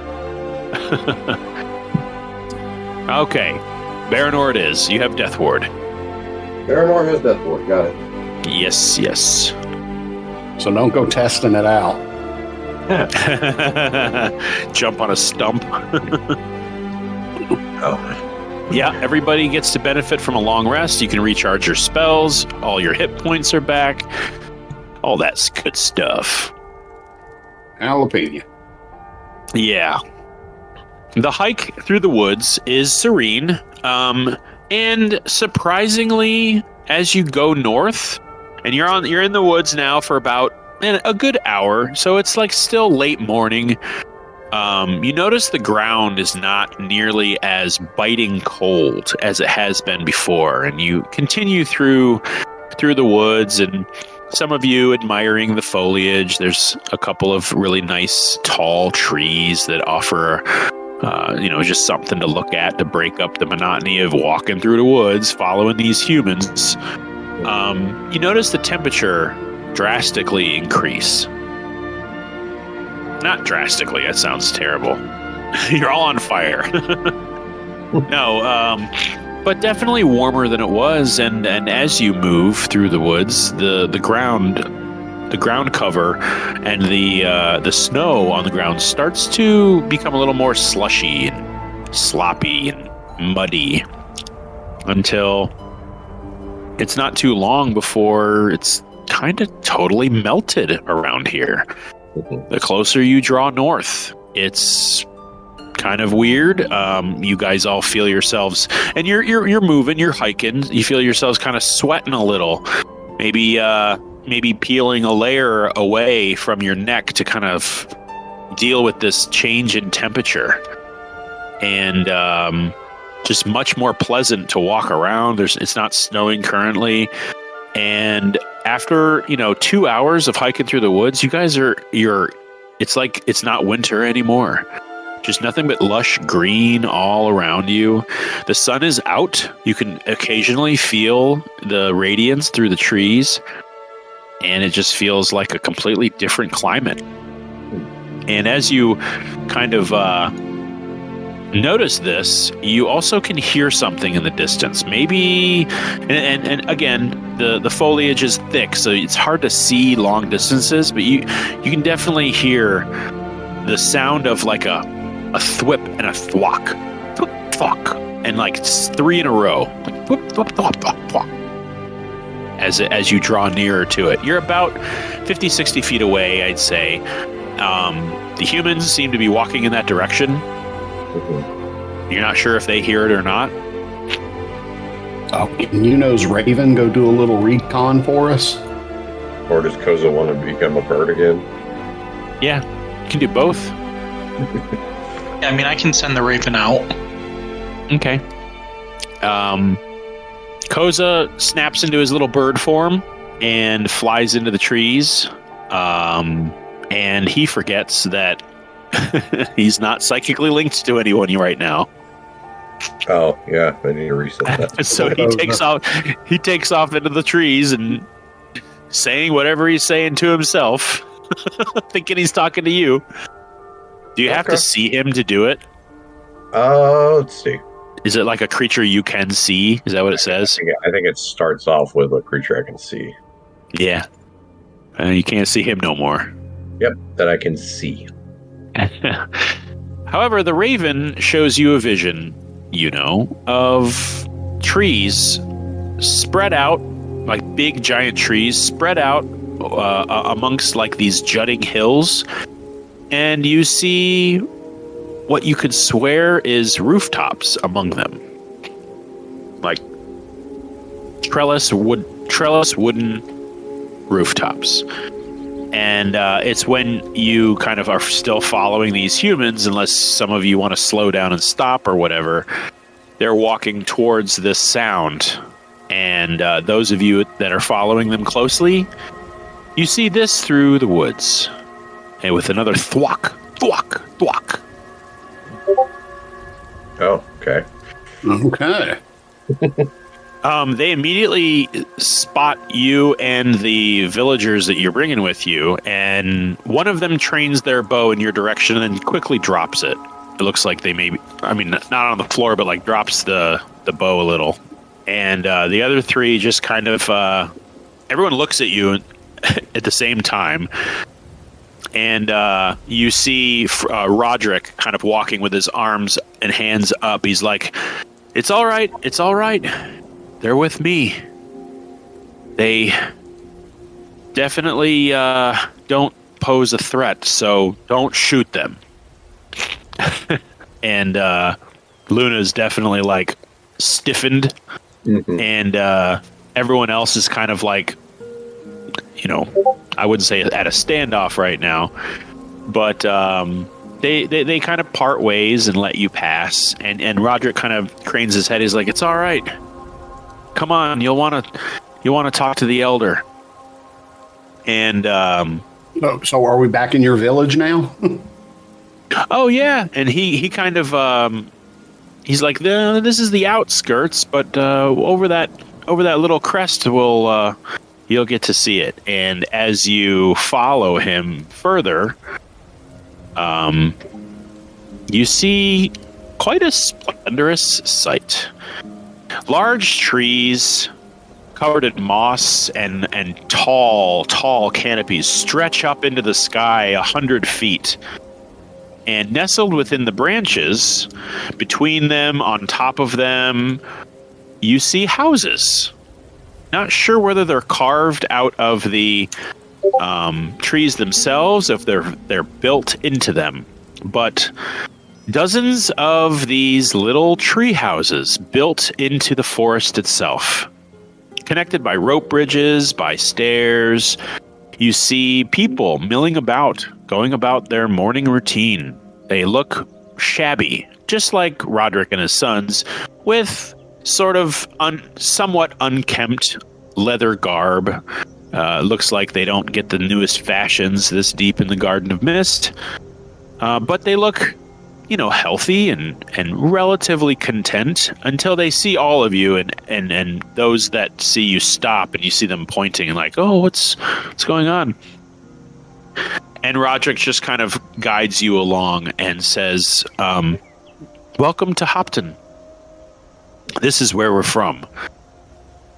I know that the elder would want to speak to you, at least to get a report of what has been going on. I would certainly be glad to accompany you, and you deserve a reward for saving our lives.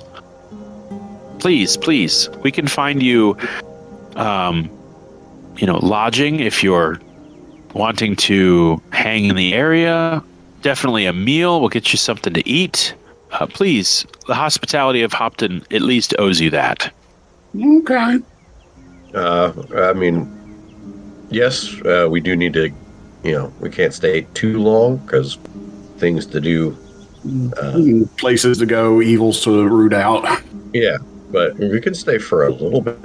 And Azia is going to kind of like pull out a pouch, and you notice that she's wearing she got dressed this morning wearing that coin-covered scale mail, where she had silver and copper coins sort of fastened all over the breastplate of this armor.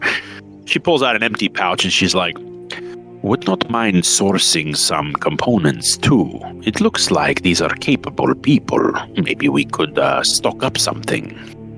I'm sure they're open for trade. All right. Sure. We graciously accept your hospitality. Wonderful. I'm just going to get the boys home, and then I'll meet you at the town center. And he points up to the highest peak of this kind of like a large cabin with sort of like crossed antlers at the top of the peak. And he's like, just whenever you're ready, just meet us up there, and I'll introduce you to the elder of the village. All right. With that, the day for the moment is yours. You do see now what I showed you in that photo. That's not it. It's kind of sprawling. Not nearly as many structures as at the Needle, which itself is considered kind of a small village. But definitely a community here. Just with your passive wisdom, there's humans, there's halflings. It looks like there's maybe a lot of gnomes here, and a handful of half-elves. No full-blooded elves, but no drow, half-orc, anything like that. And they're dressed very earth tones and sort of worn clothing. A lot of them are barefoot. And you see a section of there's a lot of foot traffic in this particular area. There's people trading bread loaves for eggs and things like that. Okay. So we'll take a look around a little bit, see, check out if there are any apothecaries or anyone such as that. Apothecaries. Looking around using your nose, apothecaries can be pungent. You do catch a whiff of incense and sort of that stinging sage-like smell. Mm-hmm. But not before Kravish, you and Koza, as you just so happen to be walking near each other. He has since joined you, I should say. Mm-hmm. You're being followed by like 3 children. One of them is a tall, early teenage human, kind of long, braided black hair, and she's holding the hand of a smaller child with black hair. And standing next to them are 2 very, very small gnomish kids. They're probably 1.5 feet tall. Just tiny, tiny little things. And they're just kind of come up to my knee. I would say they come up to your ankle. Like they're small. They're very tiny. And one has one has white hair and he's got a little tiny chin beard. And a big round nose, and his hair is kind of like slicked up into a point on his head, like a troll doll. Mm-hmm. The other one's just got like a big, wafy looking spray of gray hair, and everyone's wearing like these little house dress here, and some brown matted trousers, and little vests of leather, and they're just kind of following you about maybe a good 10 feet behind you at any point in time. Can Reaper be with them? What'd you say? Can Reaper be like tagging along with? Oh yeah. You're all kind of trailing each other. The walkways are a little narrow here. They're only about maybe 4 feet wide at the widest. As you kind of go from platform to platform, from tree to tree, these little rope bridges. It does look like it's kind of a pain in the ass to get around here. It's not like a flat city street where you can just walk straight someplace. You got to kind of move around and get somewhere else. But yeah, Reaper is definitely one to stay with the crowd. You're scanning just kind of, in your general... your way of scanning for safety and making sure if people are looking at you, you can't help it. I mean, welcome to the party. This is the welcome they receive everywhere they go. Yeah, a lot. It is a lot. Yeah, you've never been to a place like this. Yeah, so it's a very quaint little village. You can smell bread cooking somewhere. It looks like Kravish, you're following your nose to like this little mud hut. There's no signage anywhere except for what you could assume to be maybe like a gathering place, like a town hall or a tavern of some kind where people gather. It's just like a real ramshackle wooden sign with a mug on it. Okay. But everywhere else, I guess you have to know where to go or know it. Well, and I know we're followed, so I will just kind of slowly just kind of turn around so that I'm, facing the kids and just, hello.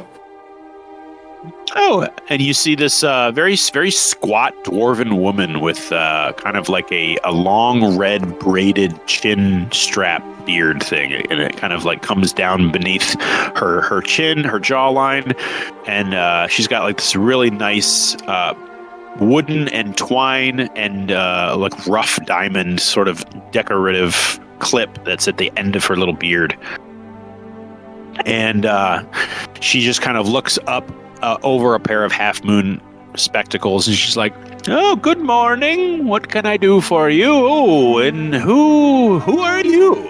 I've never seen you in this place before." I was turning towards the kids. Oh. Okay. Yeah, the kids that were following us.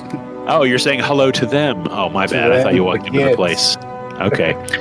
They just kind of giggle to each other, and you see the older girl just kind of give you a nod like, hi. But they don't say anything. The 2 gnomes are doing their best not to be stepped on by you or anybody else, and they just kind of hide behind everybody. So, we're new in town, and since you folks look like you've lived here all your life, maybe you could lend us a hand. The older of the 4 just kind of give you a giggle like, "New from around here, huh? Couldn't tell." Yeah. Captain Obvious over here. Mm-hmm. We are looking for where's your shops located? Particularly like an apothecary or a herbalist or somebody like that? The young girl, who's kind of leading these four, just kind of rolls her eyes a little and is like, well, I don't know what an apothecary means, but herbalist sounds like plant stuff. And that's that hut right over there. And she points in the direction that you were walking anyway. And she just kind of steps forward a little more and she looks at your rapier and it's just glinting in the sunlight. And she just like stops and looks at it, and then she looks at your coat and your clothing. You know, you've incurred some dirtiness in the last few days, but for the most part, you've got very nice stuff on. And she looks at the bright orange feather in your hat and your scales, and she just becomes enamored with you just for a second. And she blinks and she's like, there's the nail maker works with metal is down that way, and she points in a direction off the path, and she just kind of gives you 2 or 3 places that you can go to pick up like general goods, wheat and food and ham and stuff like that for the the journey and but there's no weaponsmith, there's no magic shop. It's a very simple place. Thank you very much. You're welcome. And as you turn away, they keep following you. All right, so we'll head over to where she said the herbalist shop was. Yeah. And like I said, it's a mud hut. It's got a pretty simple curtain opening. You're going to have to hunch to get under there, and so is Koza. Koza's actually really interested in this place. And you and he kind of take up all the room there is in this place. Like I said, it is a dwarven woman with a red chin strap beard. And she greets you as I did before. I'm not going to do it again. Hello. Good morning. Good morning. And a good day to you. And she looks at Koza and the two of you. There's no room for anybody else now. You and Koza take up enough room as it is. And he's hunched and looking around, and he's like, it smells great in here. And the woman's like, well, thank you very much. What can I do, you fine gentlemen far? The enterprising young local back there said that you are a herbalist by trade. Was that correct? Well, I dabble in plant life, all medicinal and spices. It depends on what you're looking for, but I've been known to concoct a potion or two.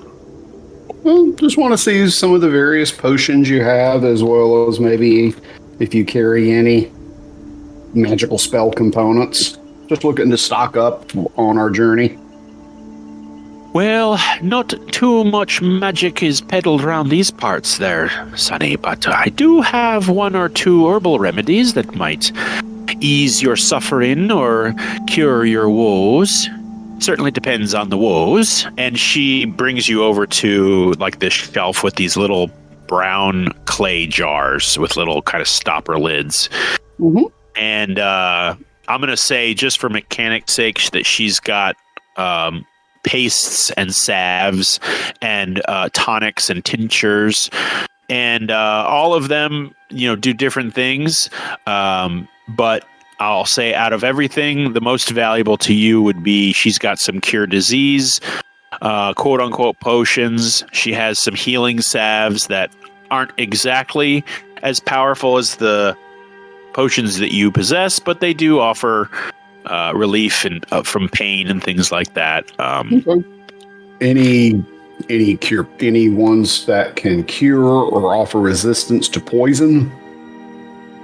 She kind of looks to her left and says, I do have some antidotes I was concocting last week that were supposed to go to Frederick, but he fell ill with the very poison that he was trying to protect himself against before he picked these up. So he's He's probably not going to have any need for them anymore, but she kind of brings over five little, like a dark black glass bottle with sort of a simple little waxy little stopper on it.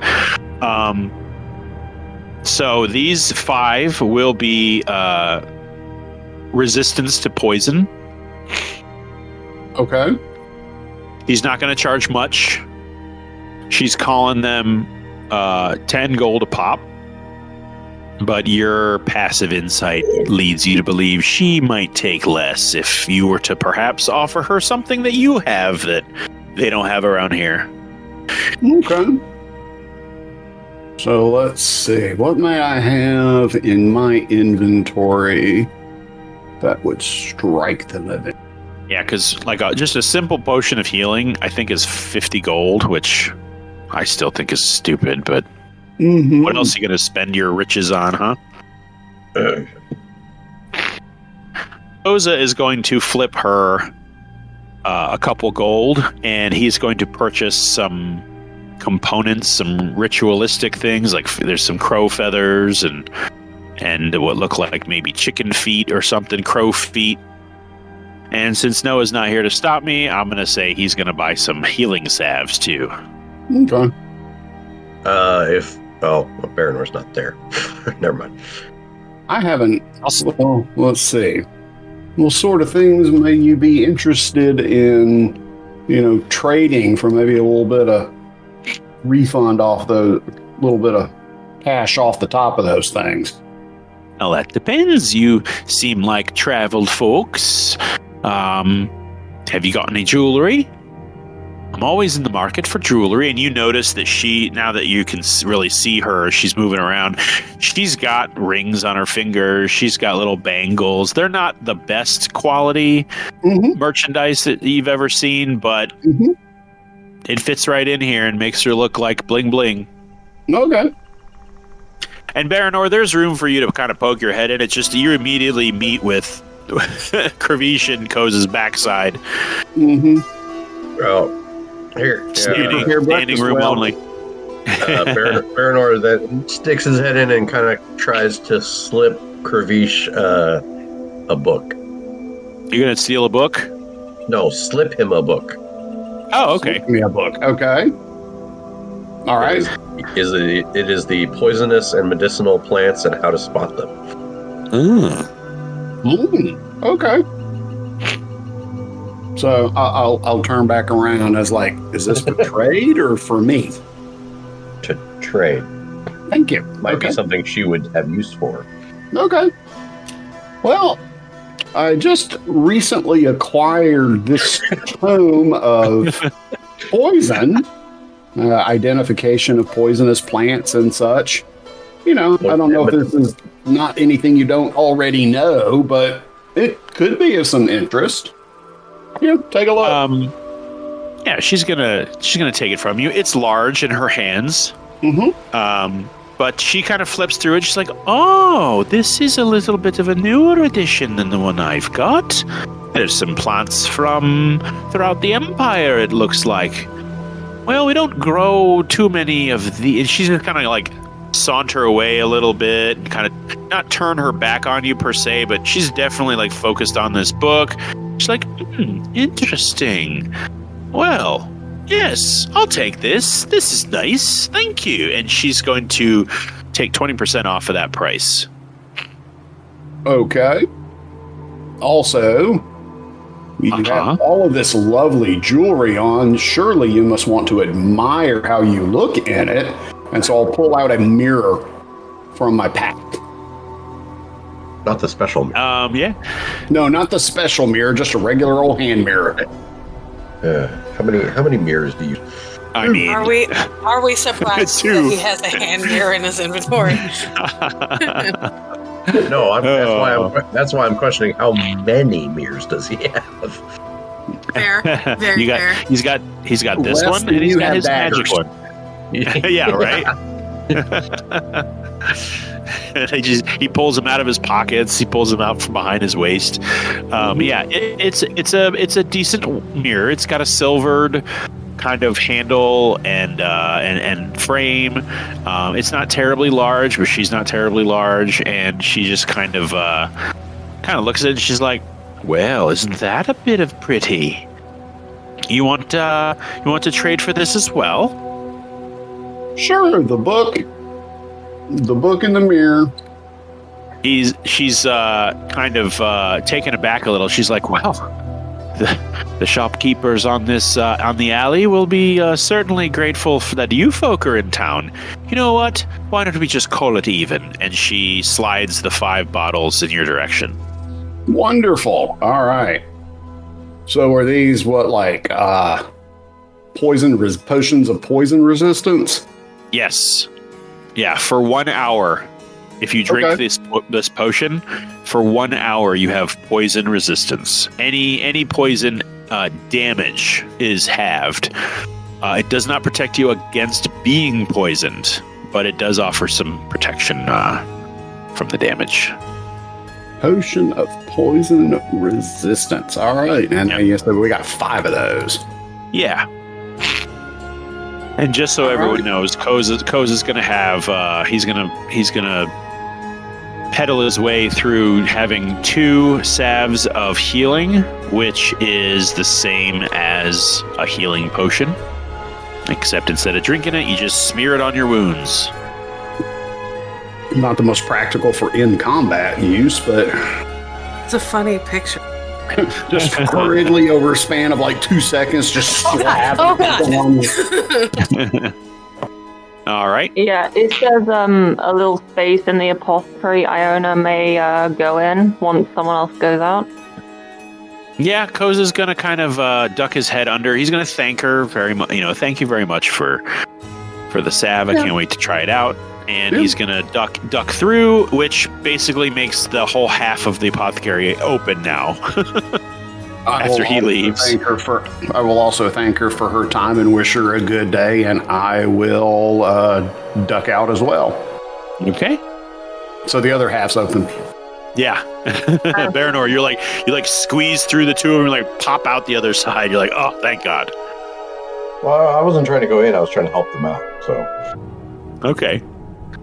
Okay. Well, I'd like to, if she's got more incense, I might buy some more. Yep. For the purposes of spellcasting, you do find incense, which I think is 10 gold. At least for certain spells it is. I'm looking that up. I see a block of incense. I don't see just incense. But we can budge that a little bit. Yeah, it's like how big is a block? Because when it says block, that sounds like a lot. I know that the priest says it contains 2 blocks of incense in a priest pack. So I'm guessing, I'll say 1 block is 10 uses of incense when it's needed for a spell. I think Find Familiar needs incense and some other things. Yeah. To be honest, I don't know if I have spells that require incense, but I'm just using it to sort of ad lib today when she tried to reconsecrate there. So yeah, I'll just say that I've got incense, and then also because some ingredients that can be used for medicine can also be used for poison. I'm going to see if there's any of those. Sure. If you want to just look, you can give me a perception check at advantage, or if you want to ask her, it's up to you. No, I'm just going to look. Sure. About that. That's a 20. All right. Yeah. You do find several ingredients that can be used. I'll say this. You don't find anything that is only used for poison. You do find some ingredients, however, that can be used for medical remedies, but if you concentrate them enough, it can hurt somebody really bad. So you do find essence of nightshade. You do find worm root. Sorry, give me 1 second. I just had a problem with my character sheet and something got deleted, so I didn't. Okay. Yeah, sorry, I'm just trying to save my thing from whatever's going on. I can send this to you through the chat, too. Yeah, can you send it to me through the chat while I try and figure out what just got deleted, because something got deleted. Uh-oh, that's not good. But, nothing seriously rare. Okay, I you definitely don't find any. I think I've got it. Okay. You don't find anything that can create like deathly poisons here, but you do find what's called carrion beetle extract, which can be used to it's a digestive material, so it can definitely burn people if concentrated down. You find, like I said, essence of nightshade, and not a lot of instances of these. It's like it's almost like a little bowl with powder in it, and there's a little handwritten note next to it of what it is. So you could gather we'll say there's 10 uses per bowl before it's empty. There's ash vine berries, which if ingested or reduced into a paste and consumed or coated on a weapon, it could render somebody to burn so badly that they can't move, so it could paralyze them. There are several mushrooms here that if you combine them with certain materials, they could paralyze somebody. Or they could just be frankly delicious. Yeah. There's widow's ivy, which is a kind of a creeping vine plant. It exudes a hallucinogenic toxin, so maybe they could see some stuff. Okay, right. And lastly, one more thing. There's a substance called bloodroot. Okay, that causes internal bleeding, so you can give them like a bleeding effect. Okay, right. So nightshade is just poison. Yep, nightshade is just a poison. It's okay. Nightshade is just a poison, and wormroot is the poison condition. Mm-hmm. Okay, right. So I've got the beetle extract. There's the beetle extract, which can burn. Nightshade's just the poison. Ash vine berries is paralysis. There's mushrooms that also do paralysis. Mm-hmm. There's hallucinogenic stuff, and then there's bloodroot. Yeah.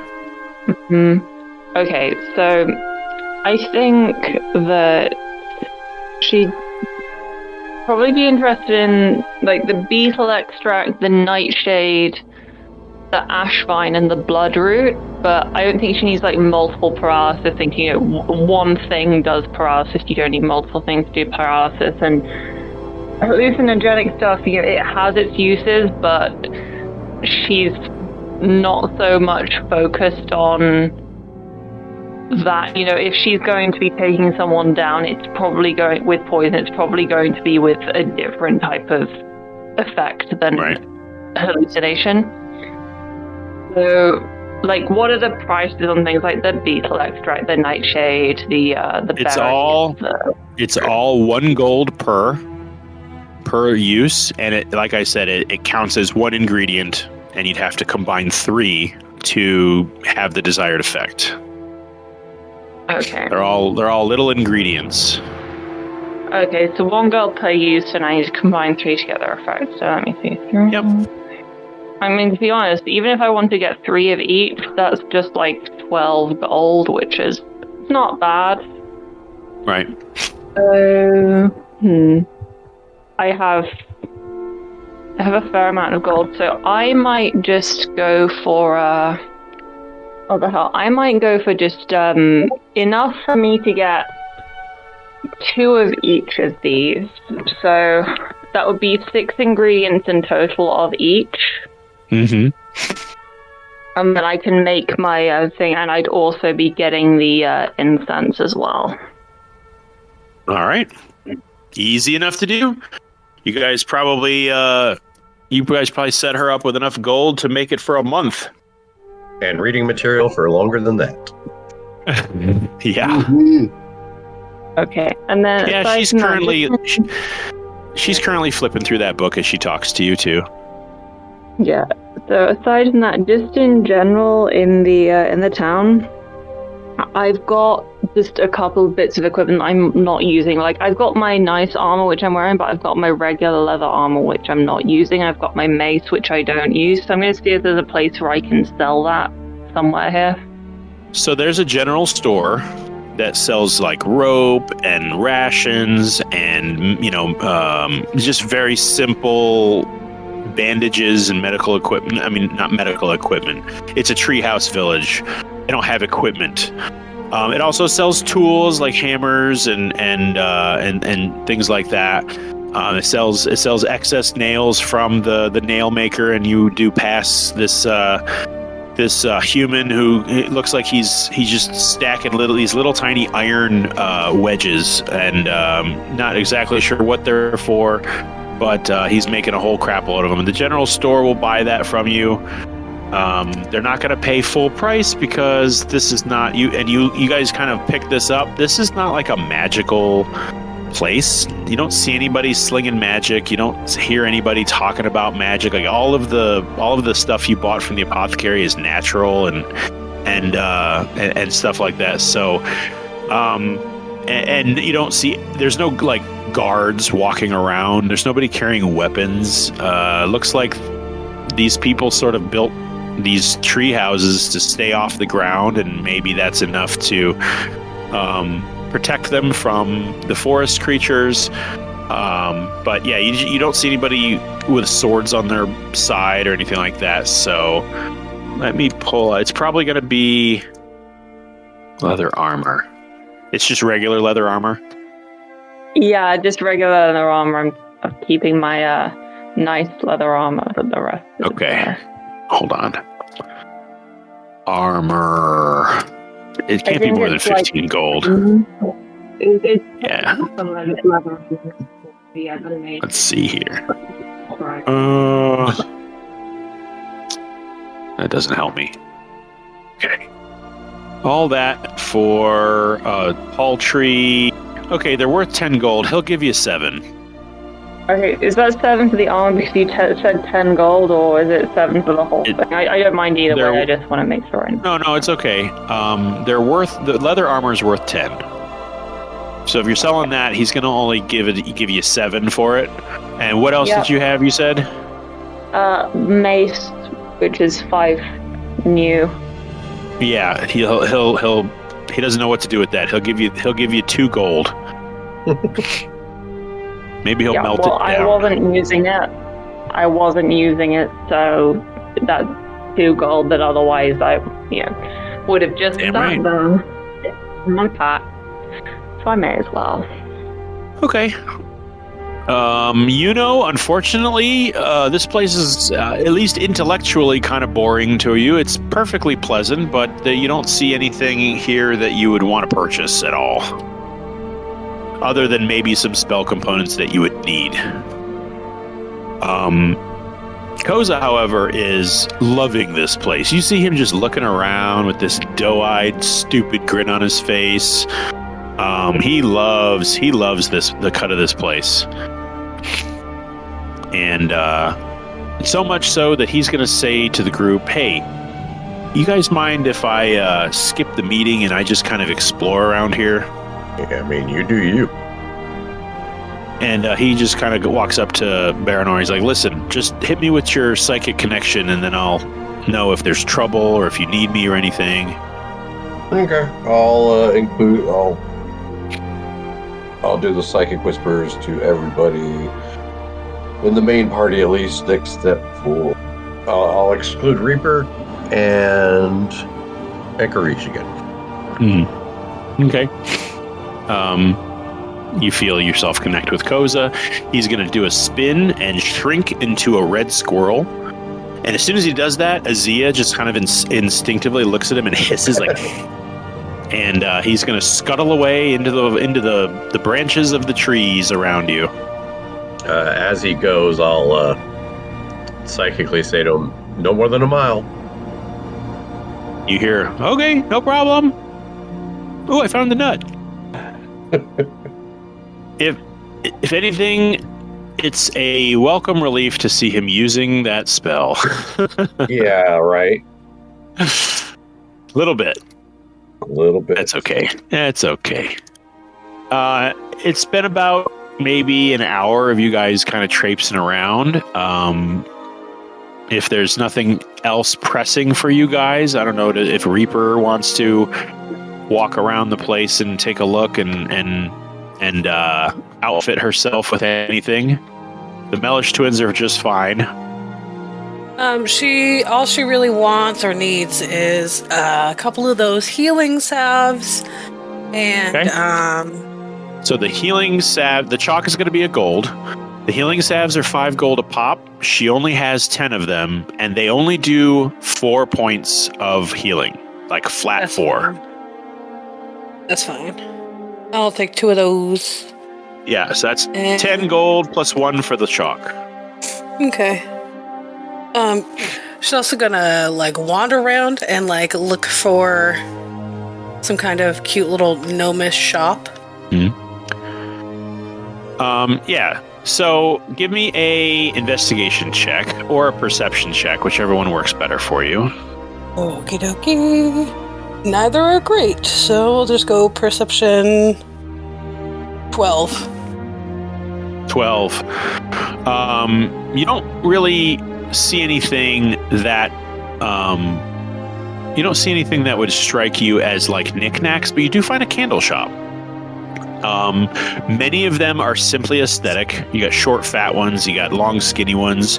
You do also have a couple of candles that kind of do something. Like one of them, you can buy this candle that it has kind of like a bottom that you refill with oil, and it kind of helps the candle keep insects away in a 20-foot 20-foot radius, or not 20, 10-foot radius, 20-foot diameter.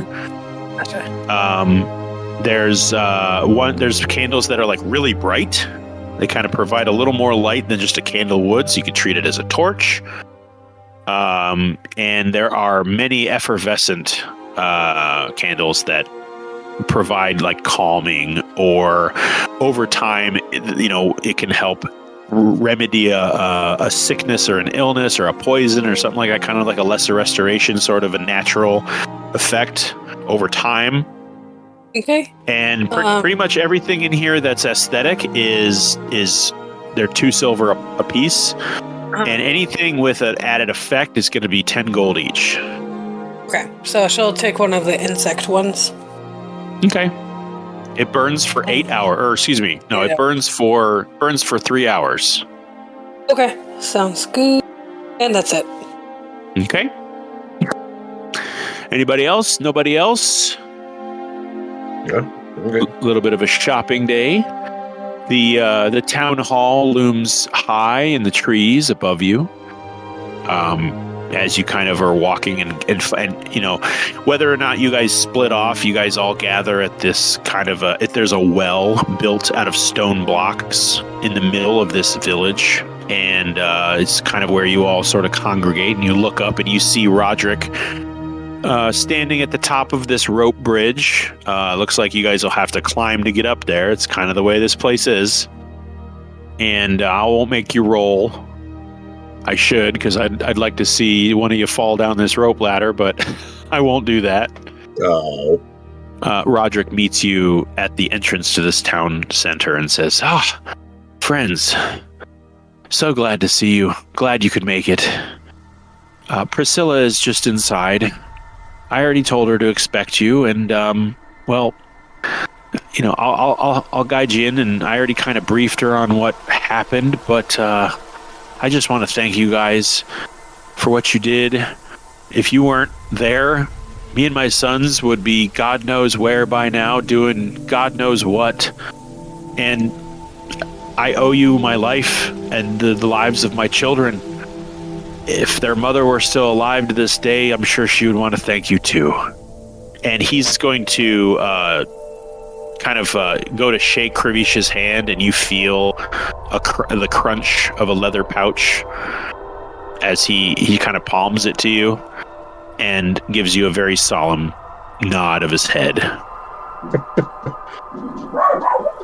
Corey is muted. Yeah, he's muted. I was like, yeah, all in a day's work. Yeah. You're very welcome. You kind of palm the pouch, and it's the size of a golf ball. There can't be many coins in there. Yeah. And if you were to sneak a glance inside, you would see that they're a mixture of copper and silver. Mm-hmm. We'll say there's a gold's worth of coins in there. Sure. You step through the threshold of all of the buildings. Now, nothing in this village is like falling down or decrepit, but it's all very rustic and natural. Some of these huts are built with like raw logs, like a raw log cabin, live edge, I think they call that. And not a lot of real intricate carpentry, at least not on the outside. The inside of the apothecary was, perfectly serviceable and fine and had, wooden furniture here and there. But the town hall here is worked. There is what looks like kind of a dream catcher of sorts hanging from the top peak between the trestles.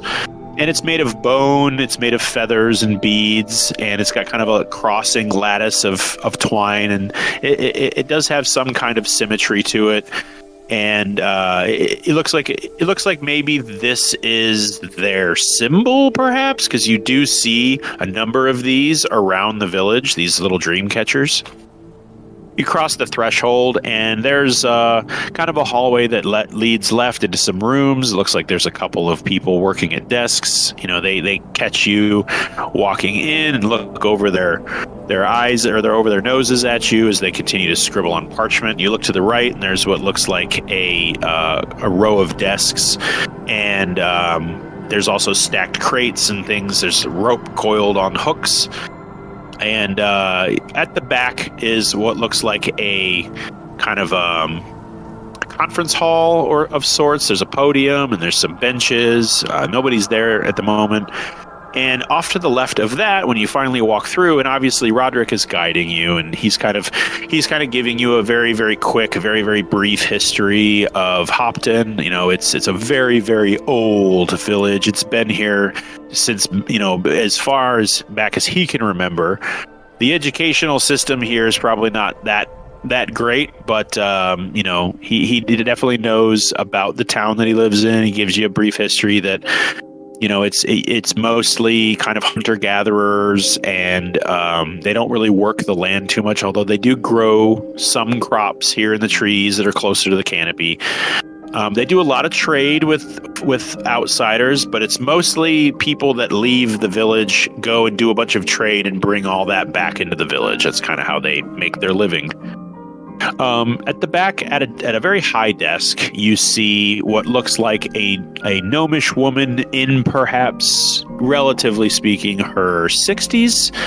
She has a kind of fizzled gray mane of hair that sort of shoots up and back behind her ears. And she's got a monocle made with it's kind of got like twine or maybe wood as a frame. And she's got that jammed into one of her eyes.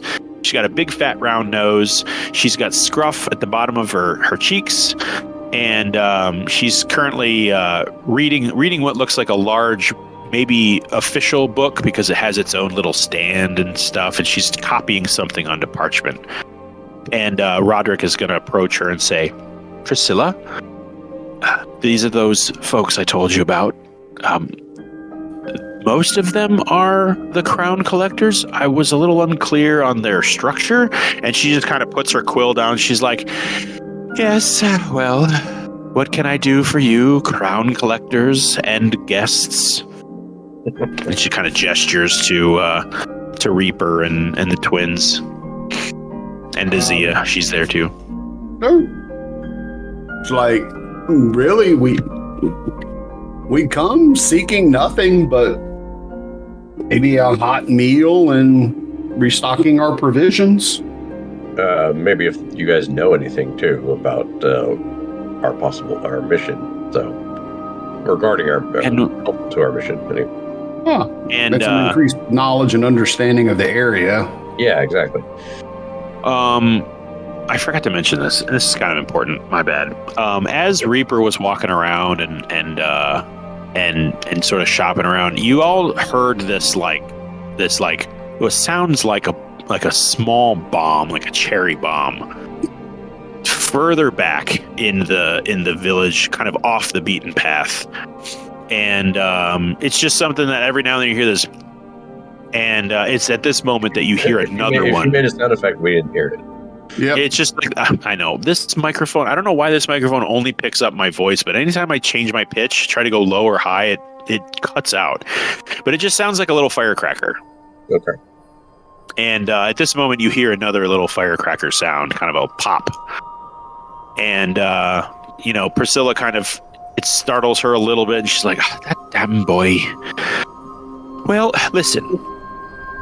You have done this town a great service in bringing Roderick and his boys back safe. You deserve a reward.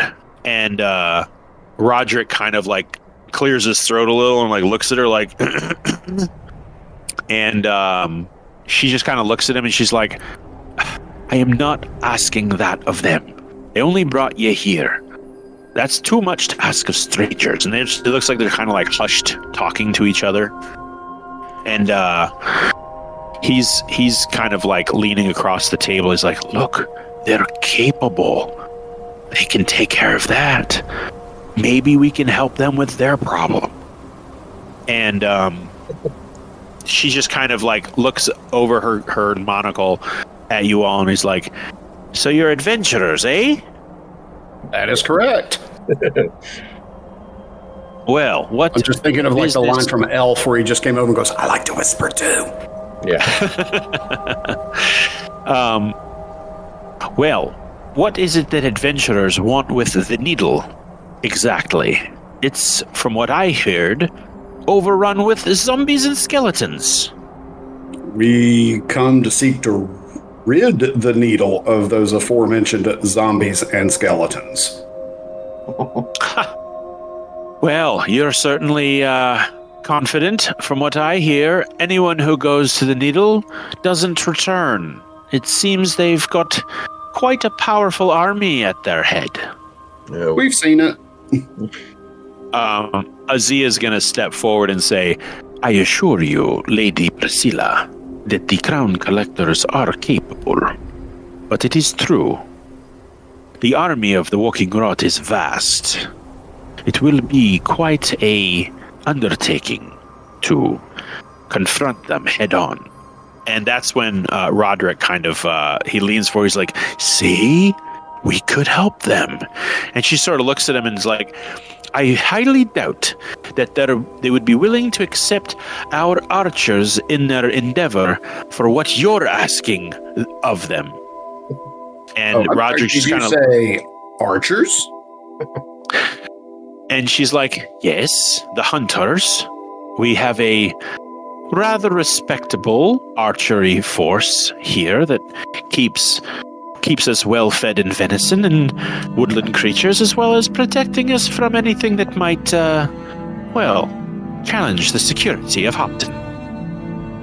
And you will all, recall approaching the outskirts of Hopton and seeing people shooting targets with bows and arrows, and they didn't seem too bad.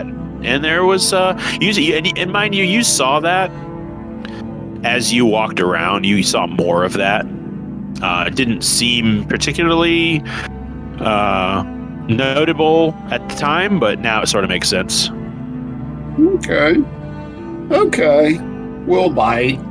Come on, tell us about what your problem is. Maybe we can help you out. Well, I'm sure. And you hear another pop, another bang somewhere in the distance. Who's firing off the cherry bombs? They're not cherry bombs. It's the Devlin boy. He's got it in his head that he can create exploding arrowheads, and I'm frankly afraid he's going to blow himself up. Don't mind him. Exploding arrowheads. Oh, yes. He seems to have found a deposit in the rock face beneath the trees near his home that contains a material that might be ground down to an explosive powder, perhaps. Bright lad thinks he can harness it. I'm afraid he's going to blow his fingers off. Interesting. Okay. Ah, yes, it's fascinating to hear him blowing up his little bombs and creations at all hours while some of us are trying to sleep or eat or live. Anyway, back to the previous discussion. I'm sure you passed by Isa Gorge on your way here. That we did. Well, how much do you know of it? Some few stories in passing that it's unfathomable, that there's no bottom to it. Some have said that, it leads to the mouth of hell, that unspeakable creatures live in its depths. Well, 1 out of 3 is not bad. It does have a bottom, I can assure you. Now, as a little girl, I even climbed down to it. It doesn't contain a portal to hell, but strange creatures, that one's true. They mostly keep to themselves at the bottom of the gorge. Not exactly sure what nature they pose, as no one has ever seen one. Only ominous sounds coming from the bottom of the gorge. That was until 3 or 4 months ago. It appears a creature has climbed from the depths. Climbed and chosen our village as a pillaging place. They're carried away. Village? Oh, aye. Pillaging not gold, not fancy things, trinkets, but people, laddie. They've taken 6. Not exactly sure how much they are, only that they are very large. They come in the night, snatch them right out of their homes, grab them right through the windows, sometimes breaking the house in half to get what they want. We sent archers after them, but none returned. Frankly, it's got everyone wanting to move on from Hopton. Well, I won't say of it. I've been here since I was a little lass, and I'll be here after my grandchildren are old lasses. So I'll make you a deal, adventurers. Find and root out this creature that's besetting us, stealing our children, our mothers, our brothers.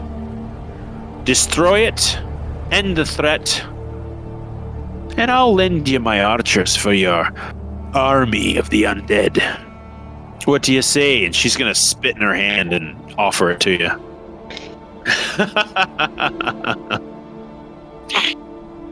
I will follow custom, spit in my hand, and say, "You, madam, have a deal."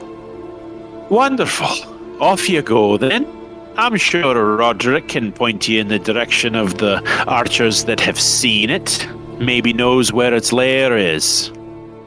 And you see Roderick he's all kinds of happy about it. He's kind of jumping up and down like, I told you they would do it. I told you they would do it. Oh, we lost Steph. Well, it was about that time anyway. Yeah. See you, Steph. Toodles. I would have said goodbye if I knew you were leaving. She says bye. See you next time. So glad you're back. She's happy to be back too. Yeah. All right. I don't know what you were nervous about, but I couldn't wait for you to return. All right. Well, it is about midday. You are all fully rested, fully, for the most part, fully provisioned. What would you guys like to do with the remainder of your day? We'll start off by talking to the archers, try to get some information on the beastie. Okay. One of them saw it. The other one heard it. And the one that saw it actually saw this thing climb this tree. And this thing was massive. Huge. He describes it, what he could see in the dark, as bipedal, somewhat stumpy legs, maybe 30 feet wide, maybe smaller, not sure. Huge creature, bulbous body, kind of also stumpy clawed arms, spikes all over it. It is not Cloverfield, no. Oh God, that's more than gargantuan. Yeah, it's not quite that big. And horns on its head. Kind of spikes all over it. He had never seen it before, and he tried to shoot it with an arrow, and it just bounced right off of its hide.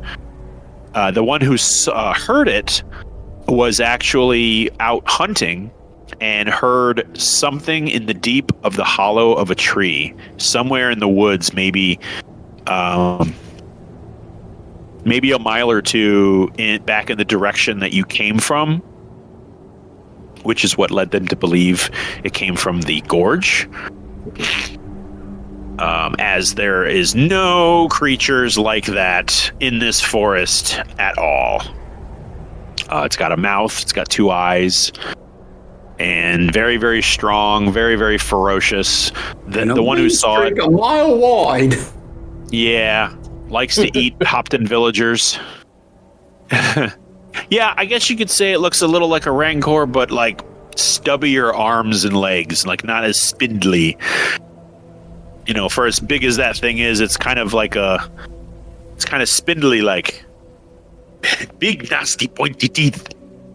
And the archer who heard it will give you, for obviously mechanics' sake, the general area that he heard this thing emerging from whatever lair it was living in and stomping through the woods away from him. Thankfully, it didn't spot him. So I'll say with some survival checks and maybe perception checks, we can have you guys be able to pretty much find where it is. I can do that.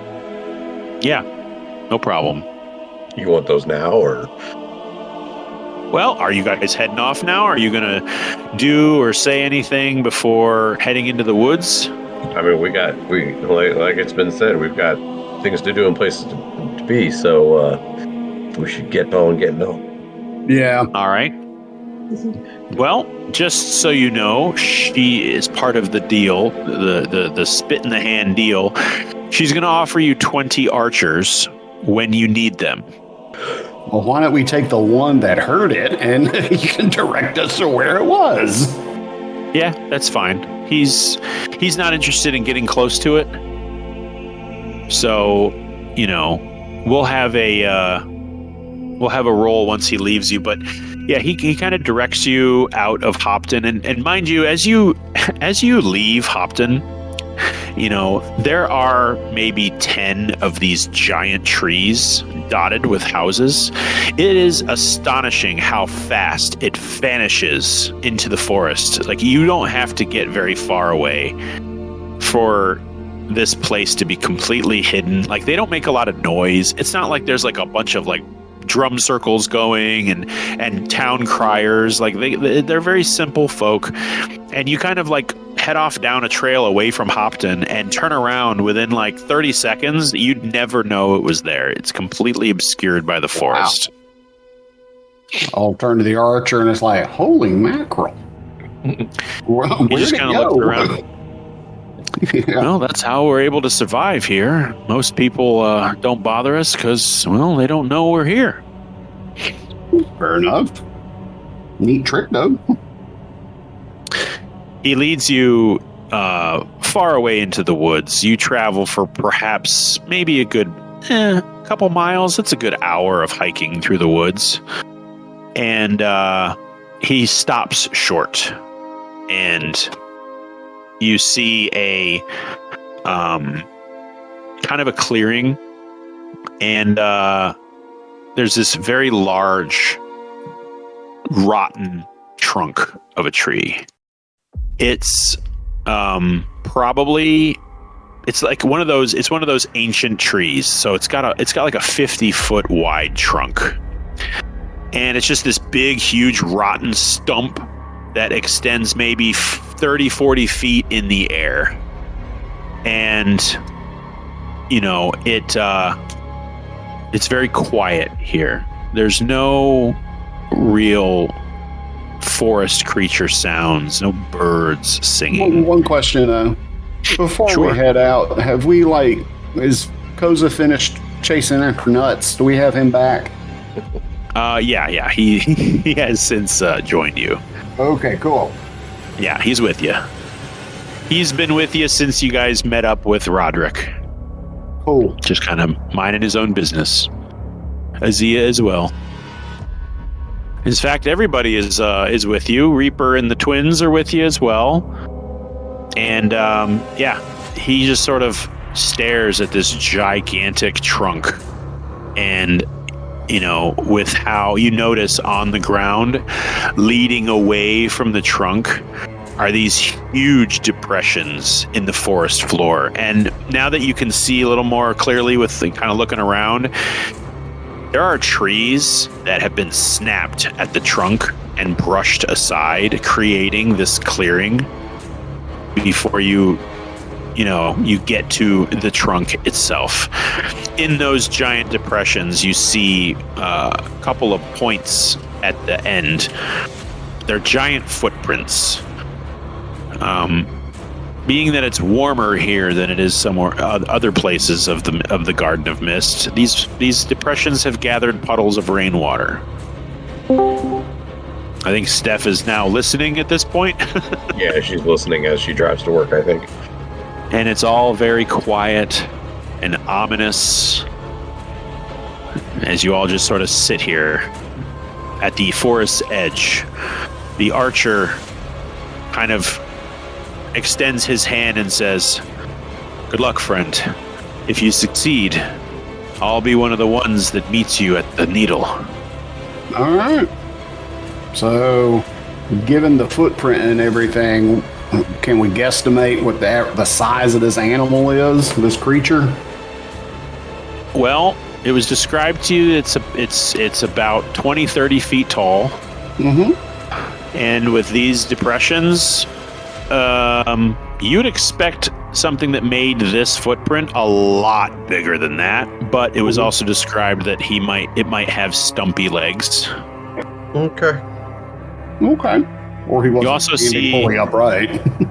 Yeah, you also see a slithering sidewinder snake trail between the footprints. Great, we're taking on a fucking kaiju. I'm going to cast Death Ward on myself. Good idea.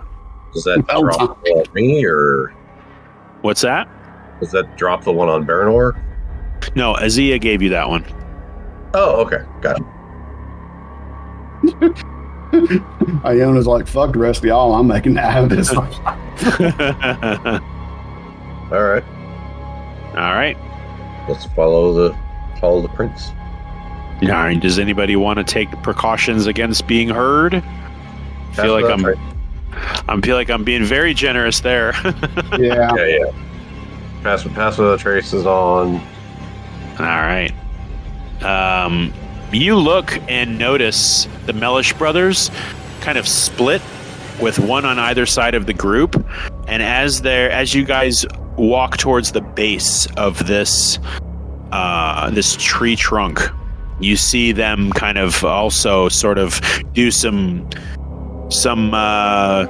mumbo jumbo, and they almost shiver and blur into the surroundings. You can still see them, but they kind of shift and phase, and they become a little harder to see. So as you approach the base and are shrouded by the darkness of the hollow, they disappear. Okay. And I'm going to go ahead and cast invisibility on myself. Yep. Koza's butt sphincter is going to tighten a little, and he's going to go invisible too. The entrance to this hollow is splattered with what look like bones. They're not necessarily human looking, but there are piles of a brown, pasty substance that kind of litter the outside of this entrance. And littered with bones, and they follow the path inward. Oh boy, here we go. No glowing mushrooms, no. There is nothing. It's not Blackreach. I know. But you find nothing living of any kind here. There is a stench of death and of musk, like a deep, old, large creature feces kind of a smell. And the tunnel leads down. It's about maybe 40 feet wide. It's a large, this tree was massive when it died, and the hollow leading underground is equally massive. You see scraping scratches in the ground. You see like a looks like forced entry with wood being mushed outward and inward as whatever this thing was moving through here. Until you find yourselves at the entrance of a very large underground chamber. There is splintered wood at the edges. There are bloodied corpses. There are footprints all over this place, in mud, in dust, in dirt. You see a scraping leading to the back of this chamber. There is ribbons of light crisscrossing through the holes and potholes and hollowed roots of the tree above you, letting in ribbons of sunlight. And at the back of this chamber, you can see a dark section obscured by shadow. Not even those with dark vision can see, as it's pretty far away. It's almost 100 feet away. And all you can hear is a rhythmic, rustling, raspy breathing. Oh. Hello, Cujo. Oh, goody. Let me do a roll. You now have the drop on this thing. Whatever it is in the back, it is unconscious. It is loud. It sounds pretty big. Okay. I have Psychic Whispers is up for whenever I casted it for 7 hours. If it's been done. It has been. Koza is going to whisper to you, Baranor. Baranor, I'm scared. Okay. Okay, sorry, that was a misclick. The thing that just appeared in the... Okay. Connecting to the people that I am connected to attack this thing. And I'm kind of hand signaling to Kervish the same. Well, you can't motion towards me. I'm invisible. You don't know where I am. Okay. Nobody can think at you. Yeah. Well, no, he can't. You can't even think at him. Yeah. Kervish might be gone. You're not sure. He could have left. Okay, well, toward Reaper, I'm doing like the point at it and do the attacking hand motion kind of, and then a shrug. Like, are we doing this? I will give everyone an attack action in the order of the Discord server. So that's Baranor. That's Baranor, Kervish, Iona, Koza. I'll just slip him in there. Reaper, and then Yuno and the Mellish twins. They're last. Just for this. Okay. I'm gonna shoot a starry wisp at it. Okay. Do tell what that is and what it does. So you launch a mote light at one creature or object within range. Make a ranged spell attack against that target. On a hit, the target takes 1d8, in this case. Radiant damage, and until the end of your next turn, it emits dim light in a 10-foot radius and can't benefit from the invisible. Okay. So that happens at the same time. Kervish, what are you doing? What am I doing? I'm maneuvering for position. Okay. Well, let me put you all on a map that I made. And if a 25 hits, it does 21 radiant damage. Okay, it does hit. You see it strike, screaming through the air, brightly lit. A large creature curled up in a fetal position. Why don't we have everybody right now go ahead and put yourselves on this map down here. I will get Koza on the map. I will get Azia on the map. Baranor and Luna on the map. I gotta change Koza, but I'll do that over the next break. He's not a T-Rex. Although I bet he want to be. I'm sure he would. I don't. Kenny, I'm not sure if Kenny is online right now, but I'm gonna put Yuno on the map. I'm here. Okay. All right. Well, I got you down there. Let me go grab. I don't have minis for. I don't think I got a mini for Reaper either, but we'll sort that all out. That's fine. I don't have Reaper's stats, so that's okay. We can do all of that at a later date. Azia is there. It's 5:51. Let's get some do a couple things of a technical nature so that we can start strong next time. Okay. That's not everybody, but I think that's almost everybody. Who are we missing? We're missing Baranor. Where are you and Luna at? You can't put your thing? Yeah. Okay. Just forever cursed by not being able to frickin' move it. All right. That's everybody on the map. Roll initiative. Let's go ahead and roll initiative, but most of you still get to act, so don't worry. So we have a free action before...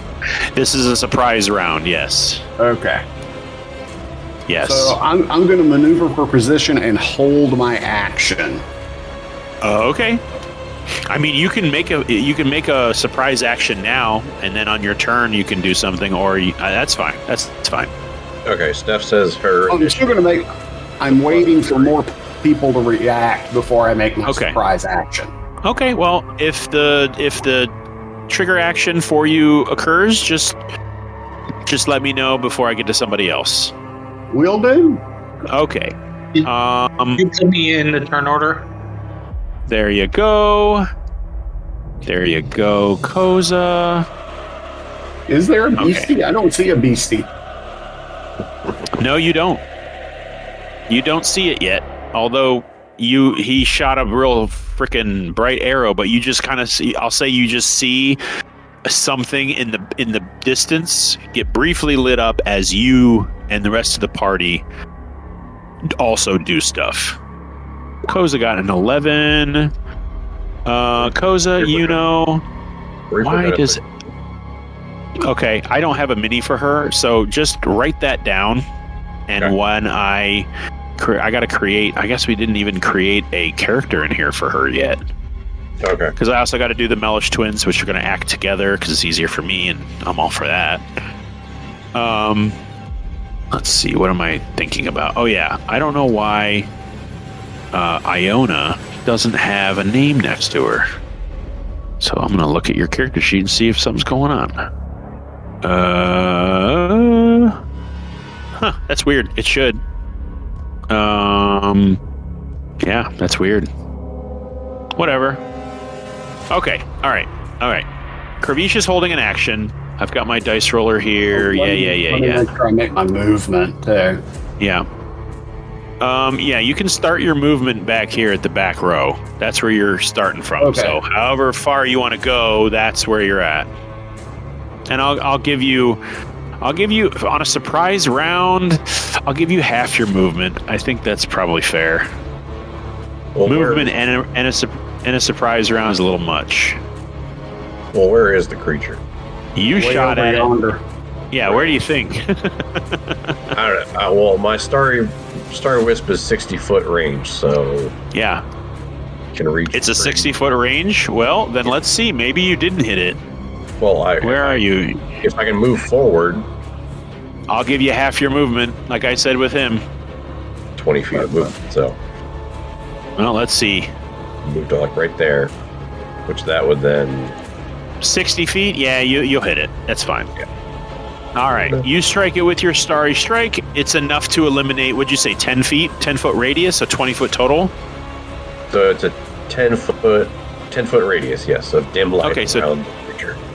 Yeah, you guys barely see this curled up mound of scaly flesh, briefly illuminated by, or not briefly, it just lights it up by this arrow that Baranor fires. All right. Kravish is holding an action. Iona, what are you doing? Well, has it taken damage then from the Starry Wisp? Yes, it has. It's taken 21, I believe. 21 points. Okay. I'm just, doing Radiant? that today. Should I go straight for spells to mess it up, or should I start easy-ish with a cantrip? I might just Toll the Dead on it because it's taken damage, so that's 3d12 plus 5. Okay. And Toll the Dead has a great range, so yeah. So that's that's a spell, right? Saving throw. Yeah, wisdom saving throw for Okay. Yeah.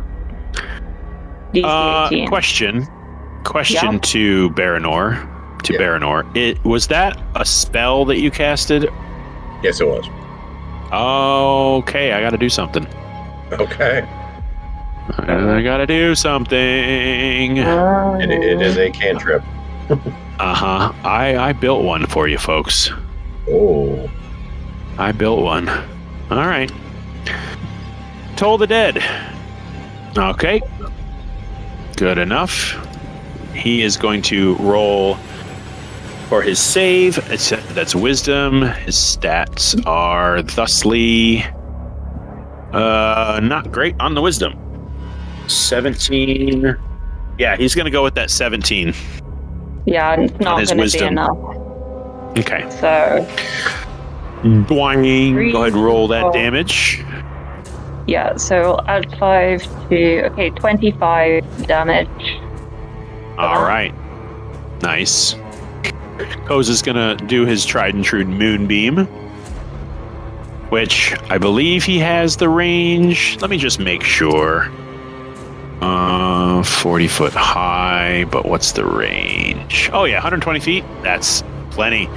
Let's do a moonbeam. I really should get a token for his moonbeam. I think he uses it enough instead of just a stupid little circle, like a shaft of light, right? Oh, that's not what I wanted to do at all. Gosh darn it. Come on, pick it up. Oh, there we go.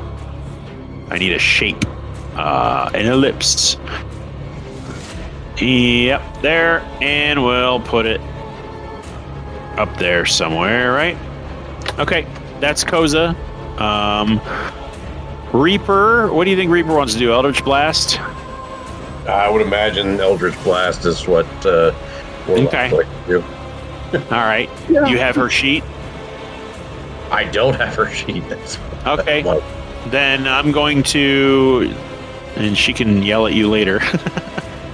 I'm going to just take a standard array. Yeah, I'm going to do a stand. Well, she's only going to get to shoot one. Not 3. Plus 11 is what. Okay, so go ahead and roll a d20 plus 11. See if you hit it. And then what do you want to do? 24 to hit. That hits. Go ahead and roll your damage, Barrett. Yeah. I don't know what damage. What does Eldritch Blast do for damage? D10s. It's D10. Roll 3d10 for each beam. Yeah, I think at this point, it is what looks like at this curled up moment. It looks like it's huge or greater. Is there multiple beams that I have to roll for, or is it just one? I'm gonna just cast a fireball. Okay. You're gonna roll 3d10. I think it's 1d10 per, right? I don't think You're that right. does that damage per stack? beam. 1d10. Yeah, so you get beam. 1. Excuse me.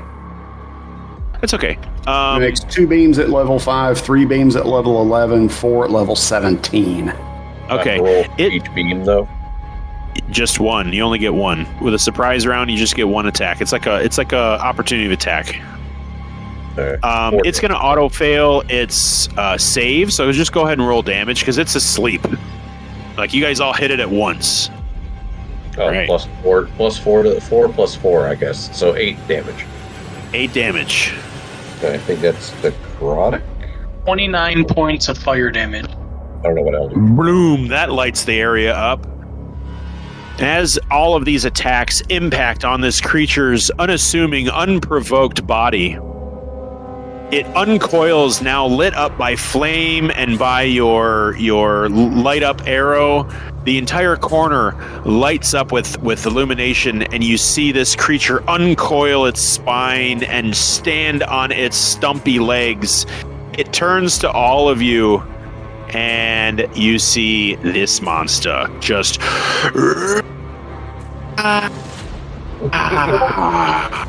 We appreciate the attempt there, Joe. Yeah. Did you hear it? Kind of. Heard pieces of Kind it. of. Oh, it's a mini Tarrasque. Boom! That's what you see.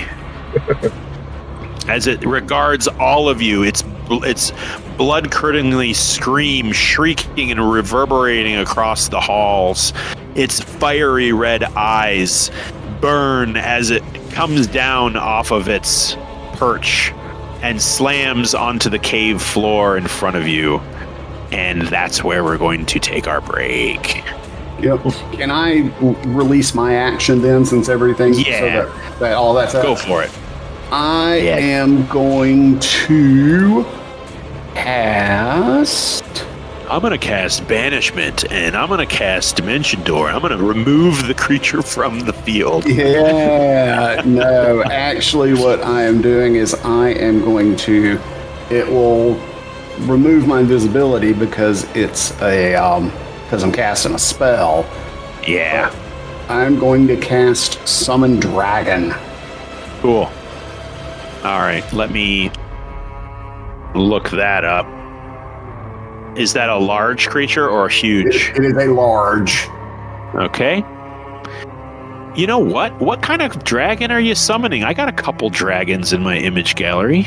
Maybe I got the one you want. Maybe. You want a red dragon? You want a silver dragon? You want a bronze dragon? If you want a bronze dragon, I got one. Oh yeah, well we know you got one of those. Yeah.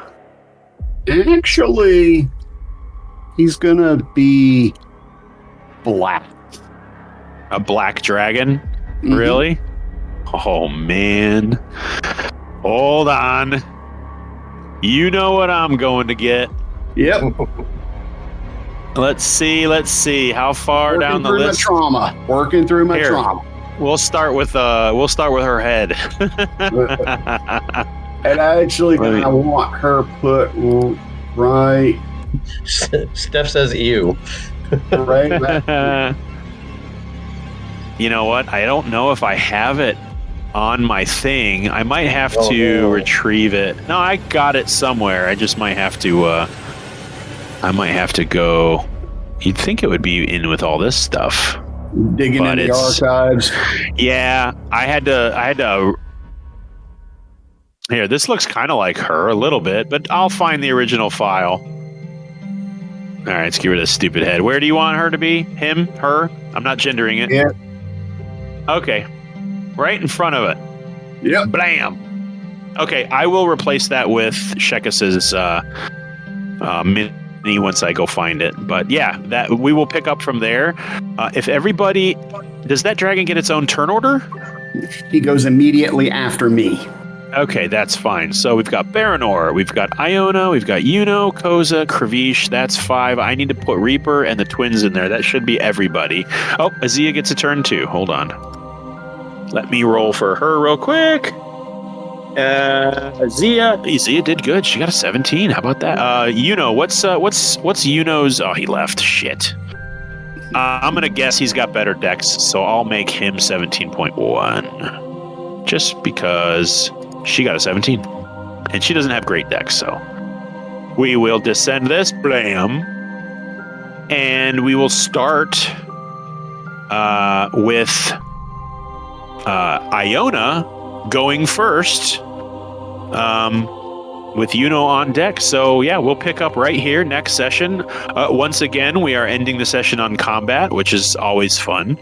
Oh, And we'll see what this thing can do, what it's capable of. okay. That was a lot of fun, guys.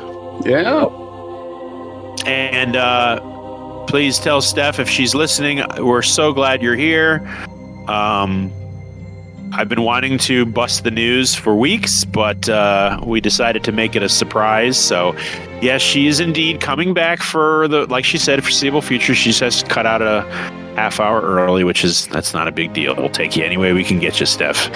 Everybody else, that was a lot of fun. Thanks for showing up, and we'll see you in the next session, guys, in 2 weeks, which is what? Yep. That's the 22nd of February.